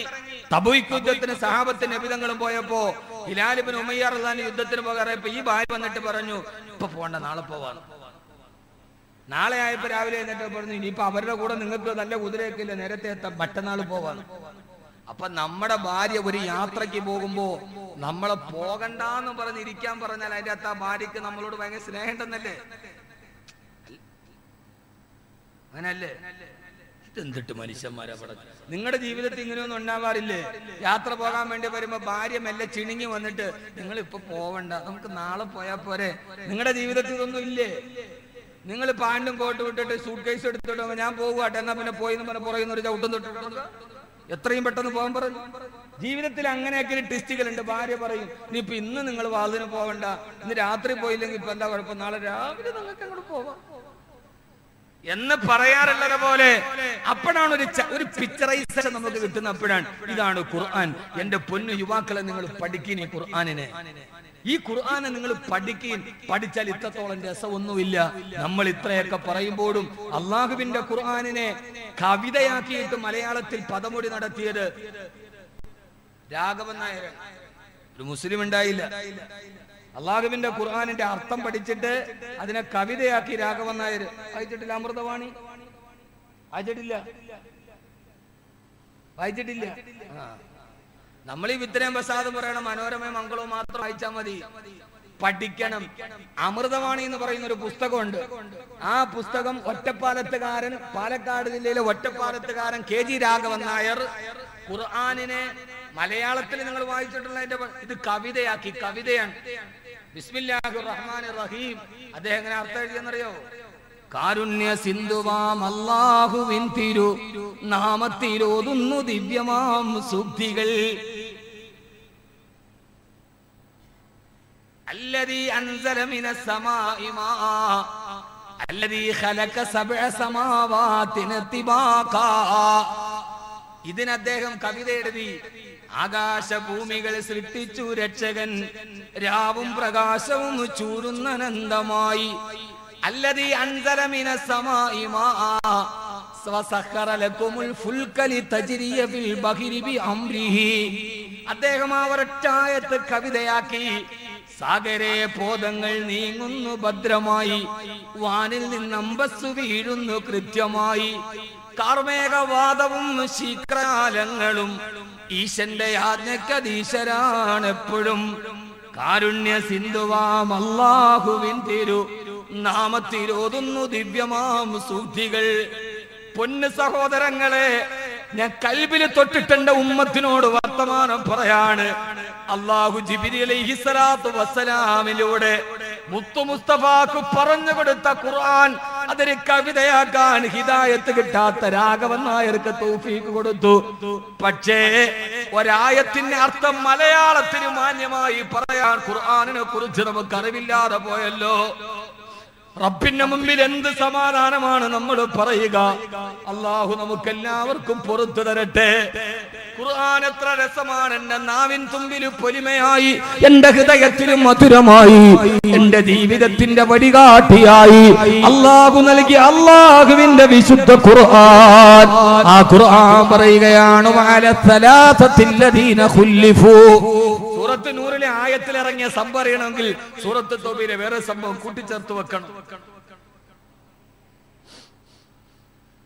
അള്ളാഹു ഖുർആനെ പഠിക്കാൻ തൗഫീഖ് നൽകട്ടെ. ഞാൻ അതിലേക്ക് പോകുന്നില്ല. സമയം എന്തായി? 11:45. എത്ര മണിക്ക് നിർത്തണം? രാവിലെ വരെ. IG വീട്ടിൽ പിണങ്ങിയിട്ട് വന്നാന്ന് തോന്നുന്നു. ഇൻഷാ അല്ലാഹ് നമുക്കിപ്പോ ഒരു 11:45. കൂടുതൽ പറയണ്ട. ഖൈറുൽ കലാമി മാ കല്ല വദല്ല. അരോചകമാകും വിധം സുദീർഘമാവാത്ത എന്നാൽ അർത്ഥദ്യോതകവും ആശയ സമ്പുഷ്ടവും അർത്ഥവൈപുല്യമുള്ള പ്രഭാഷണമാണ് അത്യുത്തമം എന്നാണ് ആപ്തവാക്യം. അതുകൊണ്ട് കൂടുതൽ സുദീർഘമാവേണ്ട, ഒട്ടും കുറയണ്ട. ഉള്ളത് പറഞ്ഞ് അത് ഹൃദയത്തിൽ ചേർത്ത് ഇൻഷാ അല്ലാഹ് ഒരു 11:45 അല്ലേ, ഒരു 12:30 ഇൻഷാ അല്ലാഹ് നമുക്ക് പിരിയാം. അതുവരെ നിങ്ങളൊന്ന് ഇരുന്ന് തരൂലേ? അള്ളാഹു തൗഫീഖ് നൽകട്ടെ. വല്ലപ്പോഴാണ് ഇപ്പൊ വരിക. പണ്ടൊക്കെ എപ്പോഴുണ്ടാകും. ഇപ്പൊ വല്ലപ്പോഴാ വരിക. വരുന്ന സമയത്ത് പറയാൻ ആവശ്യമില്ലാത്ത വർത്താനം പറഞ്ഞ് സമയം കളയാതെ അള്ളാഹുവിന്റെ ഖുർആനിനെ പഠിക്കും. അള്ളാഹുവിന്റെ ഖുർആൻ അള്ളാഹു പഠിക്കാൻ തൗഫീഖ് നൽകട്ടെ. ഞാനിത് പറയുമ്പോ ധാരാളം പണ്ഡിതന്മാർ ഇവിടെ കടന്നുപോയിട്ടുണ്ട്, ഇവിടെ ഇരിക്കുന്നുണ്ട്. അവരുടെയൊക്കെ മുകളിലേക്ക് ഞാൻ ഖുർആനിക പണ്ഡിതനായിട്ട് ഞാൻ അഭിനയിക്കുകയല്ല. ബഹുമാനനായ ശൈഖുനാ ചെറുമാളൂർ ഉസ്താദിനെ പോലെ എത്രയോ സൂഫി വര്യന്മാർ ഈ സദസ്സിൽ കടന്നുപോയി. അറിവിന്റെ നിറകുണമായിരുന്ന കേരളത്തിന്റെ തുല്യതയില്ലാത്ത പണ്ഡിത തേജസ് മഹാനായ ശംസുൽ ഉലമാ നവ്വറല്ലാഹു മർകദ. ആരാണ് ശംസുൽ ഉലമാ? അദ്ദേഹത്തെ പോലെയുള്ള മഹാന്മാരായ പണ്ഡിത സൂരികളുടെ ഈ സദസ്സിൽ വെച്ചിട്ട് ഞാനൊരു പാണ്ഡിത്യം പറയുകയല്ല. കാരണം പാണ്ഡിത്യം പറയാ ഞാനൊരു പണ്ഡിതനല്ല, ലാളിത്യം പറയാ ഞാനൊരു സാത്വികനല്ല, ത്യാഗം പറയാ ഞാനൊരു പരിത്യാഗിയല്ല, വൈദഗ്ധ്യം പറയാ ഞാനൊരു വിദഗ്ധനല്ല, പ്രഭാഷണം പറയാ ഞാനൊരു പ്രഭാഷകനല്ല. പിന്നെ ഞാൻ ആരാവ 18 വർഷക്കാലമായി അള്ളാഹുവിന്റെ ഖുർആനിനെ ഈ ലോകത്തോട് പരിചയപ്പെടുത്തി കൊടുക്കാൻ അള്ളാഹു തന്ന നാവിനെ ഉപയോഗിക്കുന്ന ഒരു വിനീതൻ എന്ന രീതിയിൽ സഹോദരങ്ങളെ, ഭാര്യയുടെ വർത്തമാനം കേട്ടിട്ട് തബൂക്ക് യുദ്ധത്തിന് പോകാതെ പിന്തിരിഞ്ഞ് വീട്ടിലിരുന്ന സഹാബിയാണ് മഹാനായ ഹിലാൽ ഇബ്നു ഉമയ്യ റളിയല്ലാഹു അൻഹു. അതേ ഹിലാൽ ഇബ്നു ഉമയ്യാണ് പറയുന്നത്, രാവിലെ ജോലി കഴിഞ്ഞിട്ട് തിരിച്ചു വരുമ്പോ എന്റെ ഭാര്യ ഒരു ചെറുപ്പക്കാരന്റെ കൂടെ, അവന്റെ പേര് ഹുമൈസ എന്നാണ് നബിയേ. ഇത് തഫ്സീറിൽ കാണാം.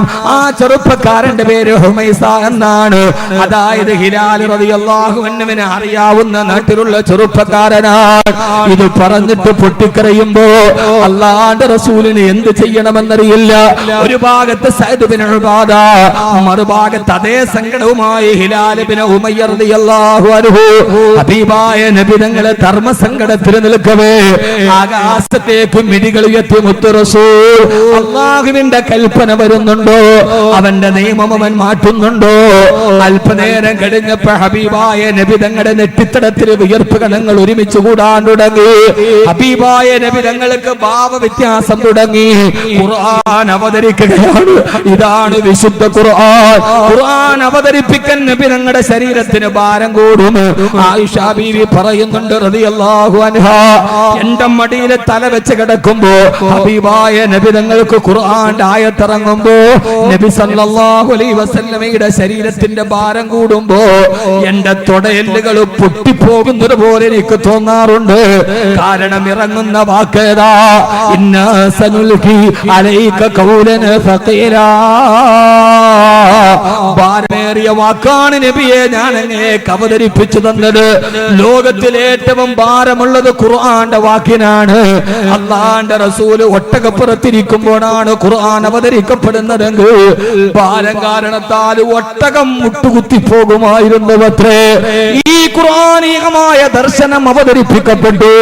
നബി അലൈഹി സ്വലാത്തു വസ്സലാം ആകാശ ലോകത്ത് വന്നിട്ട് പറയാണ്, നബിയേ ബിസ്മില്ലാഹിർ റഹ്മാനിർ റഹീം വല്ലദീന യർമൂന അസ്വാദഹും വലം യകുൽ ലഹും ശുഹദാഉ ഇല്ലാ അൻഫുസുഹും ഫശഹാദതു അഹദിഹിം അർബഉ ശഹാദാതിൻ ബില്ലാഹ് ഇന്നഹു ലമിനൽ കാദിബീൻ. ഓ നബിയേ, ഒരു ഭാര്യക്കെതിരെ ഒരു ഭർത്താവ് വ്യഭിചാര ആരോപണം നടത്തുകയും അവന് 4 സാക്ഷികളില്ലാതെ വരികയും ചെയ്താൽ എന്ത് ചെയ്യണമെന്നറിയോ നബിയേ? ആ ഭാര്യ ഭർത്താക്കന്മാര് അല്ലാഹുവിൽ ചേർത്ത് 4 പ്രാവശ്യം സത്യം ചെയ്യണം. 5ാമത് പരസ്പരം അവരെ ലിആൻ ചെയ്യണം. തിരുദൂതരെ ആയത്തിറങ്ങി. പോണോ അതോ മഴ പെയ്യണം? മഴ പെയ്യണം. അകത്തോട്ട് വരി. മഴയെ കുറിച്ച് 3 പദമാണ് ഖുർആൻ പറഞ്ഞത്. മഴയെന്ന് പറഞ്ഞാല് മഴയുടെ പേരിലാണ് ഫേസ്ബുക്കിൽ എനിക്ക് ഏറ്റവും കൂടുതൽ ട്രോള് കിട്ടിയത്. എനിക്ക് പുല്ലാണ്. മറ്റൊരാള് നമ്മളെ കുറിച്ച് വിമർശിക്കുന്ന ഓർത്തിട്ട് നമ്മൾ പുറകോട്ട് പോയാൽ പിന്നെ നമ്മൾ എന്നാ മുമ്പോട്ട് കിടക്കുക? അതൊരു ഭാഗത്ത് അങ്ങനെ കിടക്കട്ടെ. നമ്മുടെ സാർത്ഥവാഹ സംഘം മുമ്പോട്ട് പോകട്ടെ. ആയത്തിറങ്ങി. ഭാര്യ വ്യഭിചരിച്ചപ്പോ 4 സാക്ഷികളില്ലെങ്കിൽ പൊതുജന മധ്യത്തിൽ വെച്ച് ഭാര്യ ഭർത്താവ് 4 പ്രാവശ്യം വല്ലാഹി ചേർത്ത് സത്യം ചെയ്യണം. എന്നിട്ട് അഞ്ചാമത് പരസ്പരം ഒരു ശാപവാക്ക് പറയണം. ഞാൻ പറയുന്നത് കള്ളമാണെങ്കിൽ അള്ളാഹുടെ ശാപം എന്റെ തലയിൽ വീഴട്ടെ. ആയത്തിറങ്ങി സൂറത്തുൻ നൂർ. നബിയെ പറയ് നബിയെ, മഹാനായ റസൂലുള്ളാഹി. ഇതെവിടെയാ നടക്കണത്? സഹാബിയുടെ വീട്ടില്. അതാ ഈ കാലത്ത് നടന്നൊക്കെ അന്ന് നടന്നിട്ടുണ്ടെന്ന് പറയാനാണ് ഞാനിത് വന്നത്. ഇതിന്റെ അവസാനം ഇൻഷാ അല്ലാഹ് നമുക്ക് കൃത്യമായി ഈ കാര്യങ്ങൾ പറഞ്ഞു പിരിയാം. അല്ലാഹു തൗഫീഖ് നൽകട്ടെ. ആമീൻ പറ. അല്ലാഹു തൗഫീഖ് നൽകട്ടെ. അള്ളാന്റെ റസൂല് വിളിച്ചു ഹിലാൽ ഇബ്നു ഉമയ്യ. എന്തയാ റസൂലല്ലാഹ്, അള്ളാഹുടെ ആയത്തിറങ്ങി ഹിലാലേ, നിന്റെ സങ്കടം അല്ലാഹു കേട്ടു ഹിലാലേ. 4 പ്രാവശ്യം നിങ്ങൾ രണ്ടുപേര് സത്യം ചെയ്യുക ഹിലാൽ. മഹാനായ ഹിലാൽ ഇബ്നു ഉമയ്യ റളിയല്ലാഹു തആല മുമ്പോട്ട് വന്നു. എന്നിട്ട് പറഞ്ഞു നബിയേ, വല്ലാഹി എന്റെ ഭാര്യ വ്യഭിചരിച്ചു നബിയേ. 2 വല്ലാഹി അല്ലാഹനെ തന്നെയാണ് സത്യം, അവള് വ്യഭിചരിച്ചു യാ റസൂലല്ലാഹ്. 3 വല്ലാഹി അല്ലാഹനെ തന്നെയാണ് സത്യം, അവള് വ്യഭിചരിക്കുന്നത് ഞാൻ കണ്ടു നബിയേ. 4 വല്ലാഹി കണ്ടു നബിയേ. 5-മതിന് ചെയ്യേണ്ടത് എന്തെന്നറിയുമോ? വൽ ഖാമിസത അന്ന ഗളബല്ലാഹി അലൈഹി ഇൻ കാന മിനൽ കാദിബീൻ. 5-മത് ചെയ്യേണ്ടത് വൽ ഖാമിസത, 5-മത് പറയണം അന്ന ഗളബല്ലാഹി അലൈഹി ഇൻ കാന മിനൽ കാദിബീൻ. ഞാൻ പറയുന്നത് കള്ളമാണെങ്കിൽ അല്ലാഹുവിന്റെ ശാപം എന്റെ തലയിൽ വന്ന് വീണോട്ടെ. ഈ ശാപവാക്ക് പറയാൻ ഹിലാൽ ഇബ്നു ഉമയ്യ റളിയല്ലാഹു അൻഹു ജനസമക്ഷത്തിൽ മുന്നോട്ട് വന്നപ്പോ ഹബീബായ നബി തങ്ങൾ വിളിച്ചു, ഹിലാൽ ഇത്തഖില്ലാഹ യാ ഹിലാൽ. ഓ ഹിലാലേ, അല്ലാഹനെ പേടിക്കണേ ഹിലാലേ, റബ്ബിനെ പേടിക്കണേ ഹിലാലേ. ഭാര്യയെ കുറിച്ച് പറഞ്ഞത് സത്യമല്ലെങ്കിൽ അല്ലാഹുടെ ശാപം വേണമെന്ന് പറയല്ലേ ഹിലാലേ. പറയാൻ പോകുന്നത് നിസ്സാര കാര്യമല്ല. അതുകൊണ്ട് പറയുന്നതിന് മുമ്പ് ഒന്നുകൂടി ഒന്ന് ആലോചിക്ക്. അല്ലാഹനെ സൂക്ഷിക്കണേ ഹിലാൽ. മഹാനായ ഹിലാൽ ഇബ്നു ഉമയ്യ റളിയല്ലാഹു അൻഹു ജനമധ്യത്തിൽ വെച്ച് കൂടെ കിടന്ന ഭാര്യക്കെതിരെ ആരോപണം നടത്തിയിട്ട് തന്റെ ഭാര്യയെ കുറിച്ച് നടക്കുമ്പോ ഹിലാൽ ഇബ്നു ഉമയ്യ റളിയല്ലാഹു തആല അപമാന ഭാരം കൊണ്ട് തേങ്ങിക്കരഞ്ഞു പോയി. അവസാനം 2 കൽപ്പിച്ചിട്ട് പറഞ്ഞു നബിയേ, വൽ ഖാമിസത അന്ന ഗളബല്ലാഹി അലൈഹി ഇൻ കാന മിനൽ കാദിബീൻ. ഞാൻ പറയുന്നത് കള്ളമാണെങ്കിൽ അല്ലാഹുടെ ശാപം എന്റെ തലയിൽ വീഴുന്നോട്ടെ നബിയേ. പറഞ്ഞിട്ട് ഹിലാൽ റളിയല്ലാഹു തആല പൊട്ടിക്കരഞ്ഞ് താഴെയിരുന്നു. ആ സമയത്താണ് അല്ലാഹുവിന്റെ റസൂൽ വിളിച്ചു, ഹിലാലിന്റെ ഭാര്യ എവിടെ? ഹിലാൽ ഇബ്നു ഉമയ്യ റളിയല്ലാഹു അൻഹുവിന്റെ ഭാര്യയെ കൊണ്ടുവന്നു. പെണ്ണേ, 4 പ്രാവശ്യം സത്യം ചെയ്യ്. പരാവാരം പോലെ പരന്നു കിടക്കുന്ന മദീനയുടെ ജനസഞ്ചയത്തിന്റെ നടുവിൽ ആ പെണ്ണ് പറഞ്ഞു, വല്ലാഹി ഞാൻ വ്യഭിചരിച്ചിട്ടില്ല, വല്ലാഹി ഞാൻ വ്യഭിചരിച്ചിട്ടില്ല, വല്ലാഹി ഞാൻ വ്യഭിചരിച്ചിട്ടില്ല. 4 വല്ലാഹി ഞാൻ പടച്ചറപ്പിനെ തന്നെയാണ് സത്യം. എന്റെ ഈ പ്രിയപ്പെട്ട സഹോദരിമാര് ബാക്കവി എന്തൊക്കെ പറഞ്ഞിട്ട് ഞങ്ങൾക്ക് വേണ്ടിയൊന്നും പറയില്ലെന്ന് പരാതി വേണ്ട. ശ്രദ്ധിച്ചു കേട്ടുകൊള്ളുക. എന്നെ വല്ലാഹി ഞാൻ വ്യഭിചരിച്ചിട്ടില്ല നബിയേ. 5-മത് ശാപവാക്ക് പറയാൻ നാവ് പൊന്തിച്ചപ്പോ ഹബീബായ നബി സല്ലല്ലാഹു അലൈഹി വസല്ലമ ഹിലാൽ ഇബ്നു ഉമയ്യയുടെ ഭാര്യ വിളിച്ചിട്ട് പറഞ്ഞു, പെണ്ണേ ഇത്തഖില്ലാഹ്, അല്ലാഹനെ ഭയക്കണേ പെണ്ണേ, പരലോകത്തെ പേടിക്കണേ പെണ്ണേ, മീസാനിനെ ഭയക്കണേ പെണ്ണേ. പറയാൻ പോകുന്നത് നിസ്സാര കാര്യമല്ല പെണ്ണേ. ഇത് കേട്ട ഹിലാൽ ഇബ്നു ഉമയ്യ റളിയല്ലാഹു അൻഹുയുടെ ഭാര്യ കിടുകിടാ വിറച്ചുപോയി. ഒരൽപനേരം അവര് മൗനിയായി നിന്നു. എങ്ങും മൗനം. ആ സദസ്സ് മുഴുവനും നിശബ്ദമായി നിൽക്കുമ്പോ ആ പെണ്ണ് നോക്കുമ്പോ തന്റെ മാതാപിതാക്കൾ എവിടെയുണ്ട്, തന്റെ ഗോത്രക്കാരുണ്ട്. കുടുംബക്കാരുണ്ട്, തന്റെ കുടുംബാദികളുണ്ട്. അവരുടെ മുഖത്തേക്ക് നോക്കി ഈ പെണ്ണെന്താണ് പറയുന്നതെന്നറിയാൻ സാഗൂതം സശ്രദ്ധം കേട്ടുകൊണ്ടിരിക്കവേ തന്റെ മാതാപിതാക്കളുടെ ഗോത്രക്കാരുടെ മുഖത്ത് നോക്കിയിട്ട് ഹിലാൽ ഇബ്നു ഉമയ്യ റളിയല്ലാഹു അൻഹുവിന്റെ ഭാര്യ വിളിച്ചു പറഞ്ഞു, ഇന്നിലാ ഫളഹു ഖൗമി, ഞാൻ എന്റെ സമൂഹത്തെ വഞ്ചിക്കുകയില്ല, എന്റെ ഗോത്രക്കാരെ എന്റെ കുടുംബക്കാരെ ഞാൻ അഭിമാനം കൊണ്ട് തലതാഴ്ത്തിക്കുകയില്ല.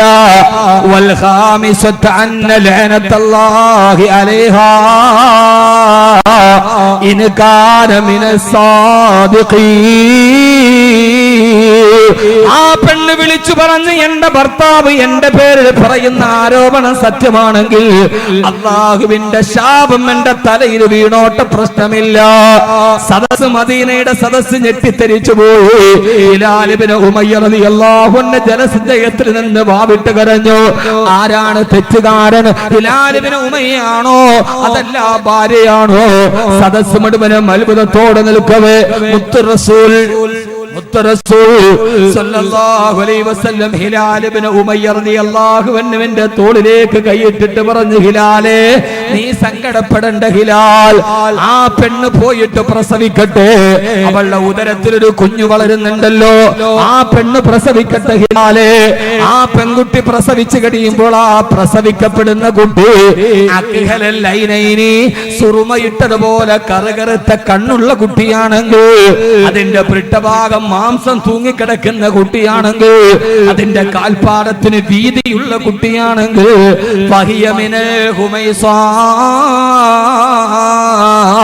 അത് ഹുമൈസ എന്ന ചെറുപ്പക്കാരന്റെ കുട്ടിയാണ് ഹിലാലേ. അതല്ല, ഇങ്ങനെയുള്ള കുട്ടിയല്ലെങ്കിൽ അത് നിന്റേതാണ് ഹിലാലേ, അത് നിന്റേതാണ് ഹിലാലേ. സഹോദരങ്ങളെ, കാലം കഴിഞ്ഞു, ആ പെണ്ണ് പ്രസവിച്ചു.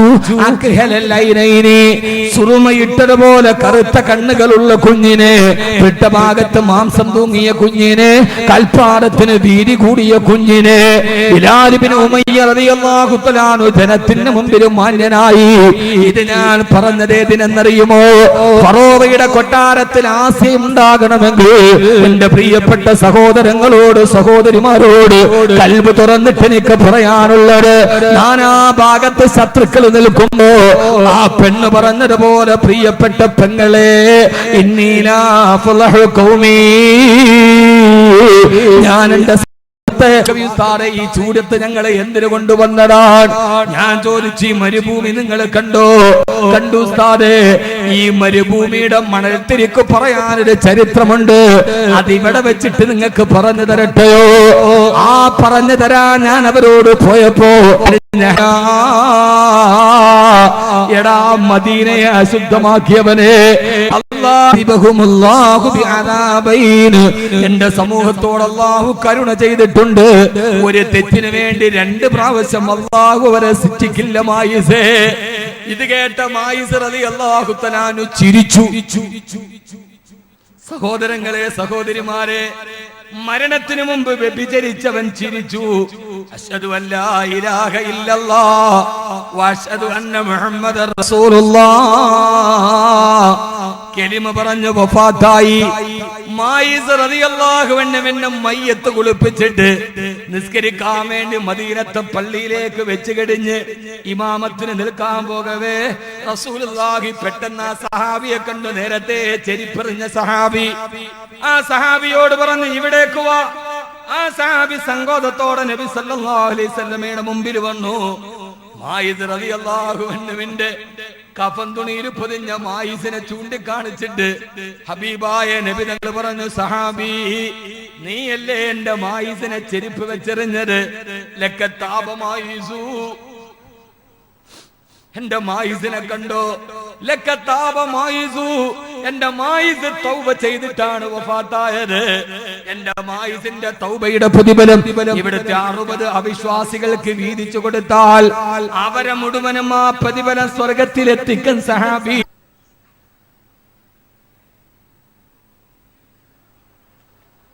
അല്ലാഹു സ്വീകരിക്കുമാറാകട്ടെ.